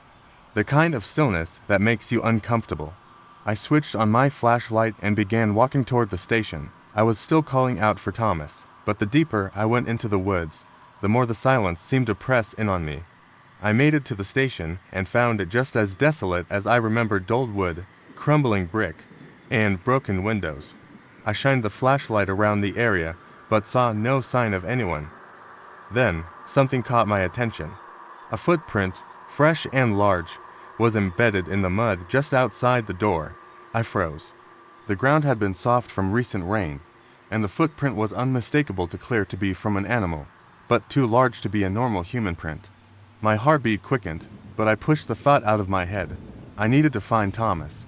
I walked through the station, my boots echoing in the hollow space. The air inside was damp, with a faint, musty smell. That's when I heard it. A rustling sound, like something moving in the next room. My hand went to the flashlight, and I flicked the beam toward the noise. Nothing. I stepped forward cautiously, my heart pounding in my chest. But as I entered the next room, I froze in place. There, sitting in the far corner, was Thomas. He was facing the wall, unmoving, his head down. "Thomas," I called out softly, my voice shaking. I stepped closer, but he didn't respond. I felt a wave of unease wash over me, but I crouched down next to him, trying to get his attention. That's when I noticed that his skin was pale, too pale, and his eyes were wide open, unblinking, staring at the floor. But there was something wrong with his eyes. They were completely white, no pupils, just blank. I jerked back, suddenly terrified. "Thomas, hey, what the hell is going on?" His head slowly turned toward me, but it wasn't Thomas anymore. His mouth stretched unnaturally wide, the edges cracking, as though something inside him had torn. His lips pulled back, revealing teeth that were too sharp, too long. I stumbled back, my breath caught in my throat. My legs hit a piece of debris on the floor, sending a loud crack through the air. That was when the thing, whatever it was, lunged at me. I barely managed to roll out of the way, my heart slamming in my chest. The thing, it wasn't Thomas. It was something else entirely, mimicking him, using his body like a puppet. I scrambled to my feet, fear surging through me. The flashlight was still in my hand, but it had slipped from my grip, and now the light was weak, flickering. I bolted out of the station, not daring to look back. The forest seemed to close in around me, every branch and tree whispering in the wind. I ran faster, adrenaline coursing through my veins, but as I reached the truck, I heard the unmistakable sound of footsteps behind me. I slammed the door shut and started the engine, peeling out of the station's lot. My hand shook on the wheel as I raced back to the main ranger station. But when I looked in the rearview mirror, my stomach twisted. There, standing in the road behind me, was Thomas, his blank white eyes staring right at me.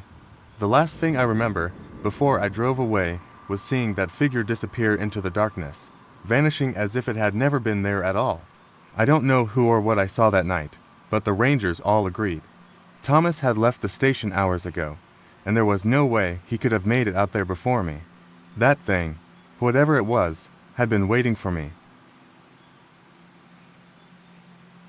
Setting up camp was easy. Tents, fire pit, and a cooler full of food and drinks. We were ready to relax, tell stories, and laugh the night away. We had no idea that the night would hold something much darker than any of us could have anticipated. By the time darkness settled in, the forest was eerily quiet. The usual sounds of animals were absent, and the only noises came from the crackling fire and the occasional rustling of branches in the wind. We sat around the fire, the three of us joking and swapping ghost stories. I tried not to let the silence in the woods unnerve me, but it was hard to ignore. As the hours passed, I felt a coldness creeping in.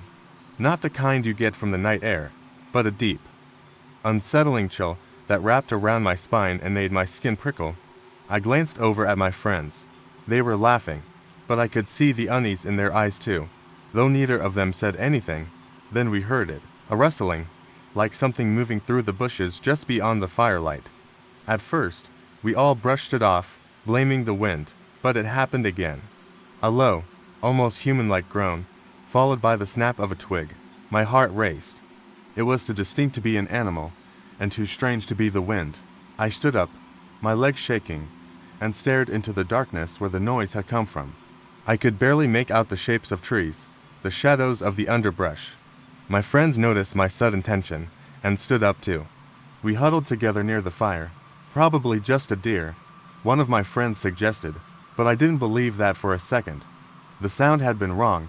I turned toward the forest, trying to spot any movement, when the rustling grew louder, and then something emerged from the shadows, a figure, tall and thin, stepping out from between the trees. The firelight barely touched its features, but I could make out the shape of it. It was humanoid, but not quite right. The figure didn't move like a person, more like a marionette with strings pulled by someone who didn't know what they were doing. My breath caught in my throat. My friends were frozen, not speaking. The thing didn't seem to notice us right away, or maybe it did and just didn't care. But then it slowly turned its head toward us, and I could see the faintest glimmer of what looked like eyes, except they weren't eyes. They were dark, empty voids. My heart was hammering in my chest as the thing took another step forward. It was impossibly tall, its limbs unnaturally long, its joints bending in strange angles. The air grew heavier, as if something was pressing in on us from all sides. We all backed up instinctively, but the creature just stood there, swaying slightly, its head tilting as though it was studying us. I grabbed my phone, hands shaking, and fumbled for the flashlight. I shone the light directly at the figure, but it didn't flinch. The beam of light barely touched it. As I clicked the button to turn the light off, a loud bang echoed from the woods behind us. We spun around, hearts in our throats. Nothing. Then, suddenly, the creature darted toward us faster than anything should have been able to move through the thick underbrush. My friends screamed, and we bolted for the tents, running faster than we ever thought we could. We didn't stop until we were all huddled inside the tents, breathless and terrified. We lay there in silence, listening. Nothing. No movement. No more groans or wrestling, just the sound of our heavy breathing. Then I heard it. A whisper, low and guttural, right outside the tent. It wasn't one of my friends. It was too far away, too foreign, but it was close enough that I could hear it clearly. The voice wasn't saying words, only sounds, distorted, like something trying to mimic human speech. I crawled out of my sleeping bag and slowly unzipped the tent door, just enough to peek outside. There was nothing there. But then I looked up at the trees, and there, high in the branches, hanging upside down, was the creature staring directly at me with those empty black voids for eyes. That's when I realized what had been wrong. The creature wasn't the thing that had been moving through the woods. It had been mimicking the sounds of the forest, making it seem like nothing unusual was happening, all while it watched us from a distance, learning how we reacted, how we moved. It had been there all along. It wasn't just hunting us, it was studying us. And it knew we had no escape. It stayed there for hours, watching us from the treetops. Eventually, the fear faded enough that we all managed to sleep, though none of us would talk about what had happened until the next morning. By then, we packed up and left quickly. We made it home safe. But I can never shake the feeling that we weren't alone when we were in those woods. And I wonder, sometimes, if it's still watching me. It was late in the evening when I got a call over the radio about an abandoned camp. The site was deep in the backwoods, a place we don't usually check unless there's a report of trouble. I wasn't due for another round of patrol, but the dispatcher insisted. So I grabbed my flashlight and drove out to investigate. The sky was overcast, and the air had a strange stillness to it as I hiked toward the site. The path grew narrower and less familiar, a sign that I was venturing farther than usual. The forest here felt older, the trees thicker, and the usual sounds of rustling leaves and birdsong seemed muted, as though the woods themselves were holding their breath. When I reached the camp, everything seemed off. The fire pit was cold, the tent was half collapsed, and gear was strewn around like someone had hurriedly packed up. I frowned, wondering why someone would leave in such a rush. My job was to make sure everyone was safe. So I called out to see if anyone was nearby. No answer. I walked around the campsite, checking for signs of anyone nearby. But there was nothing, no footprints, no sign of struggle, just a profound, unnerving quiet. Then, as I was about to head back, I saw something that made my stomach drop. Near the edge of the campsite, there was a large tree with strange markings on it, jagged lines carved into the bark as though something had scratched it with force. Curious and uneasy, I approached. The marks were deep, unnaturally so, and they appeared to form patterns strange, almost symbol-like patterns I couldn't quite make sense of.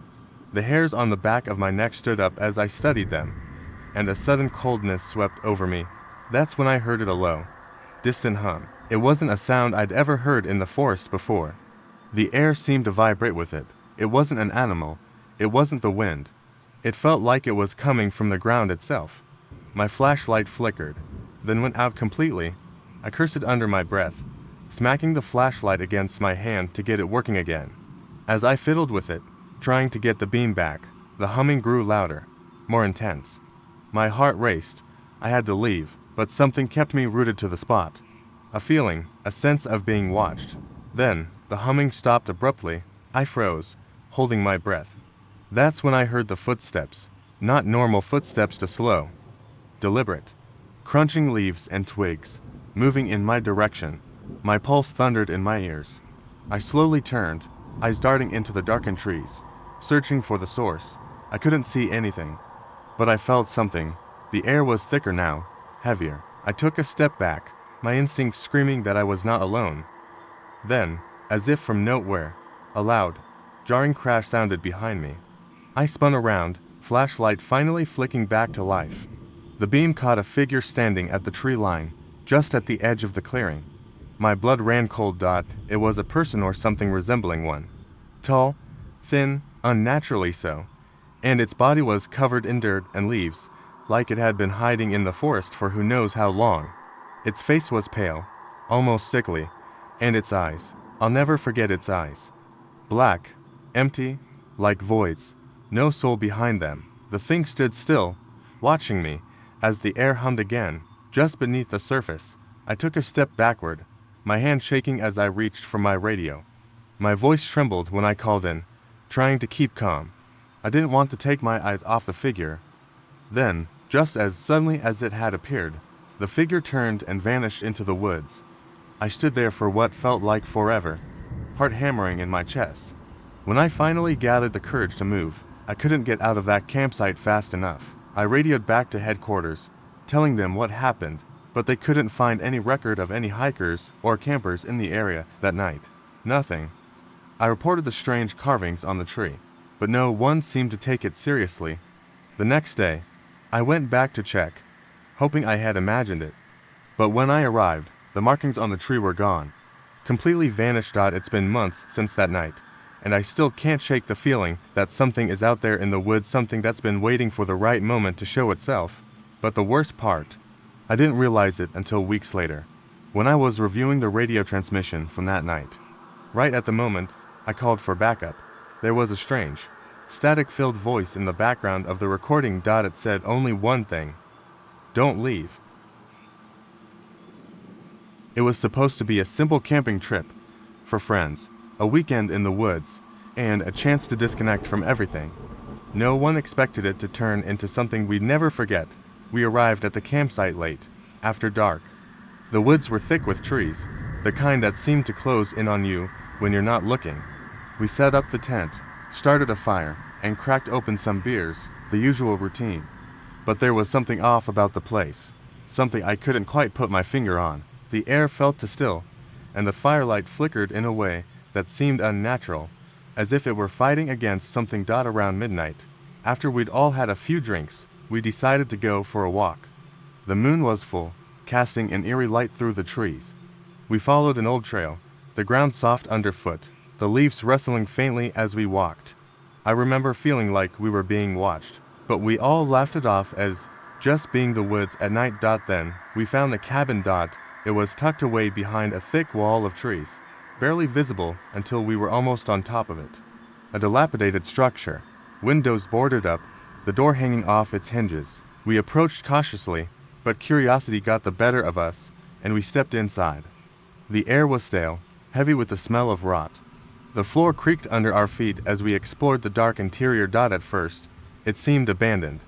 There was nothing but dust, broken furniture, and old papers scattered about.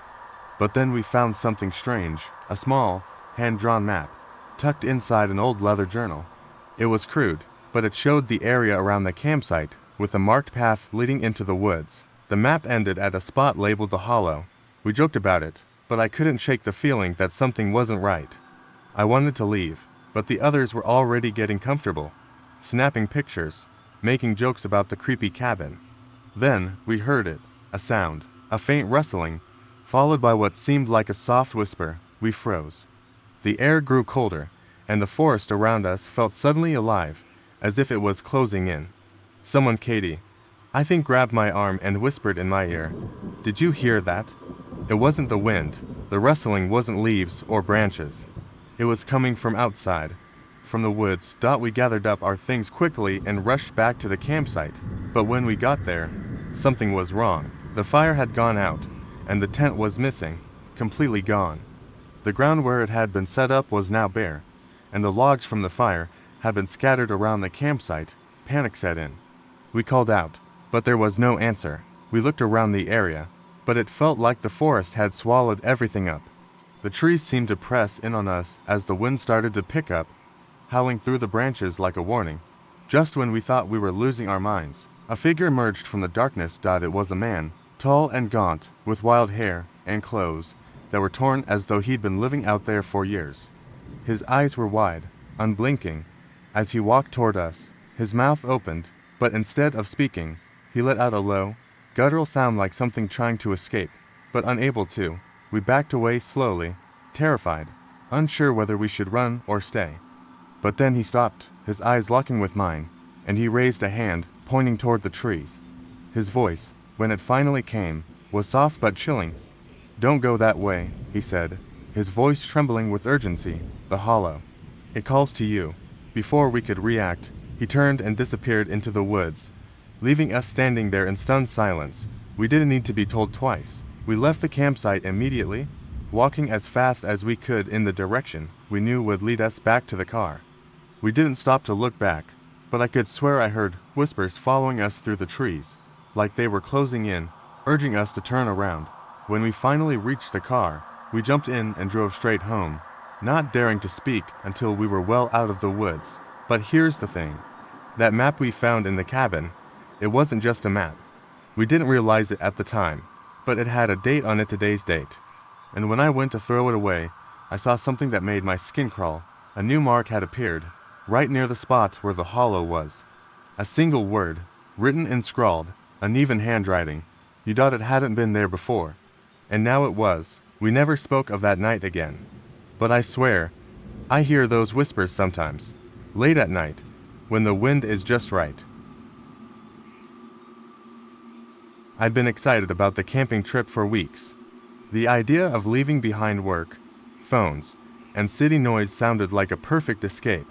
Our plan was simple: hike out to a secluded spot, set up camp, and enjoy the peace of the forest. By the time we reached the clearing we'd chosen, the sun was already setting, casting long shadows across the trees. We set up camp, lit a fire, and settled down. It was strangely quiet, with only the occasional rustle or snap of twigs in the distance. As we ate, we laughed about spooky campfire stories and joked about which one of us would freak out first. But as the night wore on, that playful mood started to fade. The fire dimmed, and the forest grew colder, darker, and heavier. Then, out of nowhere, there was a loud snap, a branch breaking. We froze, each of us straining to see past the ring of firelight. "Probably an animal," I said, but my voice shook a little. We laughed it off, but the tension lingered. Eventually, we turned in for the night. I crawled into my tent, zipped it up tightly, and settled into my sleeping bag. Lying there, I heard the wind whispering through the trees. It sounded hollow and strange. Then, faintly at first, but growing louder, came a scratching sound. My heart hammered. The noise was right outside my tent, slow and deliberate, like fingernails scraping across the fabric. I held my breath, listening. Then, suddenly, my tent's flap jerked. Something or someone was tugging on it from the outside, grabbing my flashlight. I forced myself to unzip the tent just enough to peek out. The beam of light cut through the darkness, but I couldn't see anything past the trees. Just empty shadows. I lay back down, breathing slowly to calm myself. Then I heard a whisper, faint and hoarse, right outside my tent. "Don't look." I froze, a cold sweat covering my skin. The whisper had been right by my ear, as if someone were inside the tent with me. My mind raced, and I tried to convince myself it was just the wind. But the whisper came again, louder this time. "Don't look." I grabbed my knife. Though I didn't know what good it would do, I lay still, barely daring to breathe. But then my flashlight flickered, casting weird shadows along the walls of the tent. Suddenly, the flap jerked again, harder this time, as if something were trying to get in. I couldn't take it anymore. I threw the tent open and scrambled out, panting and shining my light around the campsite. My friends were emerging from their tents too, their faces pale. "Did you hear that?" one of them whispered. I nodded, unable to find words. Then we all heard a faint, echoing whisper from the darkness. "Don't look." A chill shot down my spine, and I fought the urge to turn and run. But before I could, I caught a glimpse of something in the shadows, a figure, impossibly tall and thin, watching us from behind the trees. We didn't wait to investigate. We grabbed our bags and started running down the trail, our flashlights bobbing wildly. I was breathing hard, too afraid to look back, but then I heard the whisper again, louder this time, "Goodbye." We didn't stop running until we reached the car, and we drove out of there without looking back. It's been months since that night, and none of us have been able to explain what we saw or heard. But the most chilling part came weeks later, when I was looking through our camping photos. In one of the last photos from that night, in the background just beyond the firelight, was a faint outline, tall, thin, and standing perfectly still. It was supposed to be a fun weekend, a simple camping trip with a few friends in a remote spot we'd hiked to many times before. The kind of place where the trees are thick and the nights are dark, but that's what made it peaceful. We arrived late in the afternoon, set up camp near the edge of a small, fast-moving creek, and sat around the fire, talking, laughing, and enjoying the fading sunlight. As the fire crackled, the shadows grew long and the cold night air settled in. I was exhausted, so I retreated to my tent first. The others stayed by the fire, their voices fading as I closed the zipper behind me. I could hear the creek rushing, the whine through the trees, and the occasional pop of the fire. I was just starting to drift off when a sudden thud against my tent made me sit up straight. My heart hammered in my chest as I listened. At first, I thought it was just an animal, maybe a raccoon or a deer, brushing against the fabric. But the sound came again, closer this time, and then a scraping noise, like something dragging along the ground. I held my breath, hoping it was nothing. But when the sound came a third time, I couldn't ignore it anymore. Slowly, I unzipped the flap just enough to peek outside. The campfire was still burning, but my friends were no longer sitting around it. I couldn't see anyone, but the fire was still there, crackling merrily. I called out to them, my voice a little shaky. No answer. My pulse quickened, and a cold chill ran through me. Something was wrong. I crawled out of the tent, trying to stay as quiet as possible. The night was so still now, no sounds of the wind, no movement from the forest. I looked around the campsite, but there was no sign of anyone. The fire burned low, casting long, twisted shadows across the ground. The woods seemed silent, as if the entire forest was holding its breath. Then I heard it again. A low, dragging sound, coming from the edge of the trees. I froze. This time, it wasn't the wind or an animal. It was deliberate, slow, almost methodical. I grabbed my flashlight and shined it in the direction of the sound. The beam cut through the dark, and for a split second, I thought I saw something moving in the shadows, tall, thin, and unnaturally bent. I blinked and it was gone. I swallowed hard, my hands shaking. I backed toward the fire, my heart in my throat. The dragging sound continued, getting closer. And then, as if to taunt me, I heard a voice, soft, almost whispering, but unmistakable, "Come closer." The voice was unmistakably one of my friends, but it was wrong, distorted, like it was coming from a distance or through a thick fog. My instincts screamed at me to run, but I couldn't leave without finding them. I crept toward the trees, my breath coming in short gasps, the dragging sound getting louder. I stepped carefully, trying not to make a sound. I stopped just at the edge of the forest, peering into the dark. The light from the fire barely reached this far. Then I saw something that made my stomach drop. My friend's backpack, lying on the ground, half buried under fallen leaves. Suddenly, a figure stepped out of the shadows. It was tall and hunched, its face pale, eyes wide and gleaming. I gasped, dropping the flashlight, the beam illuminating the figure for just a moment before it hit the ground. The figure tilted its head at me, and I could see that it was wearing one of my friend's jackets, but the face wasn't my friend's face. It was wrong. "Where are they?" I shouted, backing away. The figure made no move toward me, just stood there staring, its mouth twitching in what looked like a grin. I turned and bolted back to the fire, feeling the eerie sensation of being followed. When I reached the camp, I stopped dead in my tracks. My friends were sitting around the fire again, just as I had left them, but there was something off about them. They weren't moving, they weren't talking. Their eyes were open, but vacant, lifeless. I took a shaky step toward them, and that's when I realized none of them were breathing. The realization hit me like a wave. I had been talking to things in the forest. They weren't my friends, not anymore. They were something else, something that had taken their shapes. My heart pounded in my chest as I turned back toward the forest, my eyes darting to the shadows. The hunched figure was no longer there, but I could feel it watching me. I ran. As I sprinted, I thought I saw figures moving in the periphery of the trees, shapes that resembled people, but too tall, too twisted. The sound of dragging feet followed me all the way back to the car. When I finally made it out of the woods, I never went back. The truth hit me too late. I didn't just witness something unnatural. I had stumbled across something that was waiting, patiently, for the next campfire. As a park ranger, I've spent countless nights in the deep woods, patrolling the trails and ensuring the safety of campers. I thought I'd seen it all until one autumn evening when everything changed. It was late October, and the air was crisp with the promise of an early frost.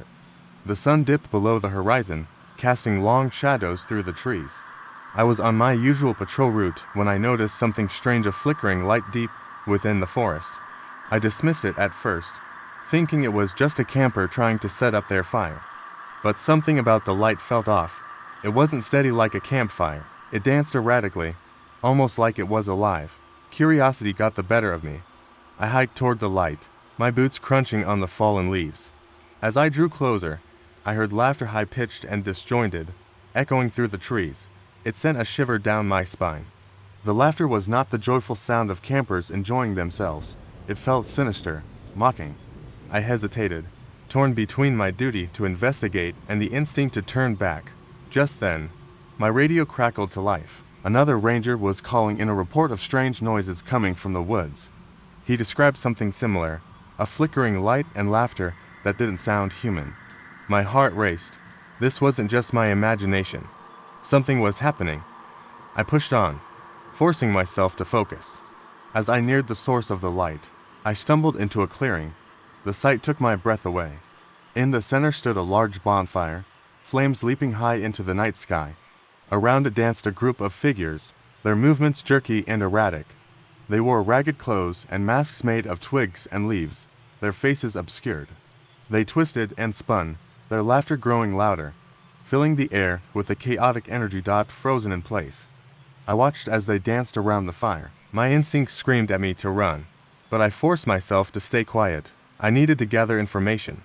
Suddenly, one of them turned, and for a brief moment, our eyes met. Its gaze pierced through me, and I felt a chill seep into my bones.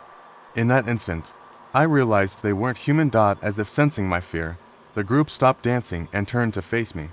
The leader stepped forward, its mask peeling back to reveal a face that was not a face at all, just a smooth, featureless surface where eyes and mouth should be. I stumbled back, my heart pounding as I turned to flee. I ran through the forest, branches snagging at my clothes, the laughter of the figures echoing behind me, taunting. I raced back toward my truck, my lungs burning. I could still hear them behind me, their laughter morphing into a cacophony of whispers, chanting my name. It felt like they were calling me, urging me to join their twisted celebration. I reached my truck, fumbled with the keys, and slammed the door shut. I locked it, trembling as I glanced back at the dark woods. Just as I started the engine, I saw movement in the rearview mirror. One of the figures was standing at the edge of the clearing, staring at me, its head cocked to one side. I peeled out of the parking lot, my heart racing, adrenaline coursing through my veins. I had never driven so fast down those narrow, winding roads. Finally, I reached the ranger station. I burst through the doors, breathless, and tried to explain what I had seen. But the other rangers dismissed my fears. They insisted it was likely a group of pranksters or local kids playing tricks. They laughed it off, saying I was just spooked by the dark, but I knew what I had seen. I decided to take a group back with me to the clearing, determined to prove I wasn't imagining things. We hiked back to the spot, but the fire was gone. The clearing was empty, devoid of any sign of life. The laughter had ceased, leaving only an eerie silence in its wake. We searched the area, but there was nothing, no tracks, no burned logs, just the whispering wind through the trees. As we started to leave, I caught a glimpse of something out of the corner of my eye, an old, gnarled tree with a deep hollow in its trunk. I approached it, feeling a strange pull. Inside the hollow was a collection of masks, just like the ones I had seen that night. Each mask was crafted from twisted branches and leaves, eerily familiar. It struck me then, I had not escaped them at all. They had wanted me to see, to witness their world. I had thought I was the one investigating, but I was merely a visitor in their realm. As we left the clearing, I felt a chilling realization settle in. They were still watching, still waiting, and the forest held secrets that would never be unearthed. It was supposed to be a relaxing weekend in the woods with friends. We had planned this camping trip for weeks, a chance to escape the chaos of daily life. I drove us deep into the forest, the road narrowing until it became a mere trail. The trees towered over us, their leaves whispering secrets in the wind. As we set up camp, the sun dipped below the horizon, leaving an eerie twilight that seemed to cloak the world in mystery. After a hearty dinner, we gathered around the fire, sharing stories and laughter. The flames danced, illuminating our faces and casting long shadows on the trees.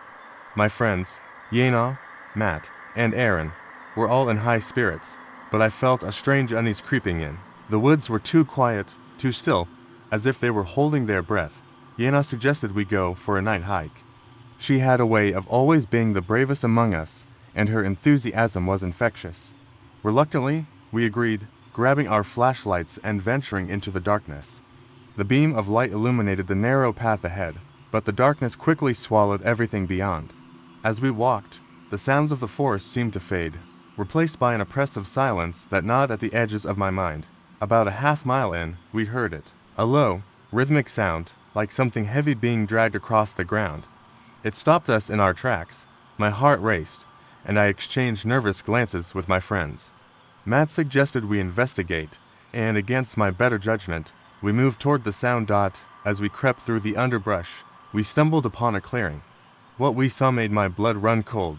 There, in the center, were chains linked to a massive tree stump. The chains were rusted and old, and next to them lay a small lantern flickering weakly. Panic surged through me, but before I could suggest we turn back, we heard a faint whisper, like a voice carried on the wind. We strained to listen, and then we saw them. Figures appeared at the edge of the clearing, cloaked in shadow, moving closer. Their faces were hidden beneath hoods, and they were holding lanterns. A chill ran down my spine as I realized they were dragging chains behind them. The same sound we had heard moments before. We froze, hearts pounding, as they approached the lantern. There were at least 5 of them, silent and ominous, and I could feel a primal urge to run. Yena, however, whispered for us to stay hidden. My instincts screamed for me to flee, but the combination of fear and curiosity rooted me in place. Suddenly, one of the figures turned sharply, shining a lantern in our direction. Light flooded the area, and for a split second, I could see its face, a pale mask, expressionless and hollow. The sight sent me into a panic, and I grabbed Gina's arm, urging her to run. We bolted through the trees, the sound of chains clanking behind us as the figures began to follow. We sprinted back to camp, our breaths coming in ragged gasps. My mind raced with the image of those masked figures, and I couldn't shake the feeling that we were being hunted. As we reached our campsite, we stopped, looking for signs of life. The fire had gone cold, and the area was eerily quiet, but something was off. Our tents were still standing, yet everything felt wrong. In the center of our campsite, engraved in the ground, was a message: "You shouldn't have come here."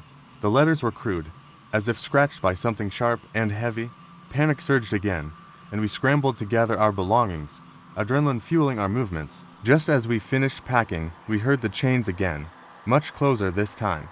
I glanced toward the tree line and saw the flicker of lanterns. We dashed to the car, fumbling with the keys. Our hearts racing, we jumped inside, slamming the doors as I turned the ignition. The engine roared to life, and I backed out of the campsite. As we sped down the trail, I glanced in the rearview mirror. The figures stood at the edge of the woods, their lanterns casting an eerie glow in the darkness. But as I looked closer, my stomach dropped. There was no one there. The figures had vanished, yet the lanterns still flickered ominously. The realization hit me like a cold wave. We weren't running from something in the woods. We had been lured here, and now something had marked us, watching from the darkness. The sense of dread settled in as we drove away, knowing we would never return to those woods again.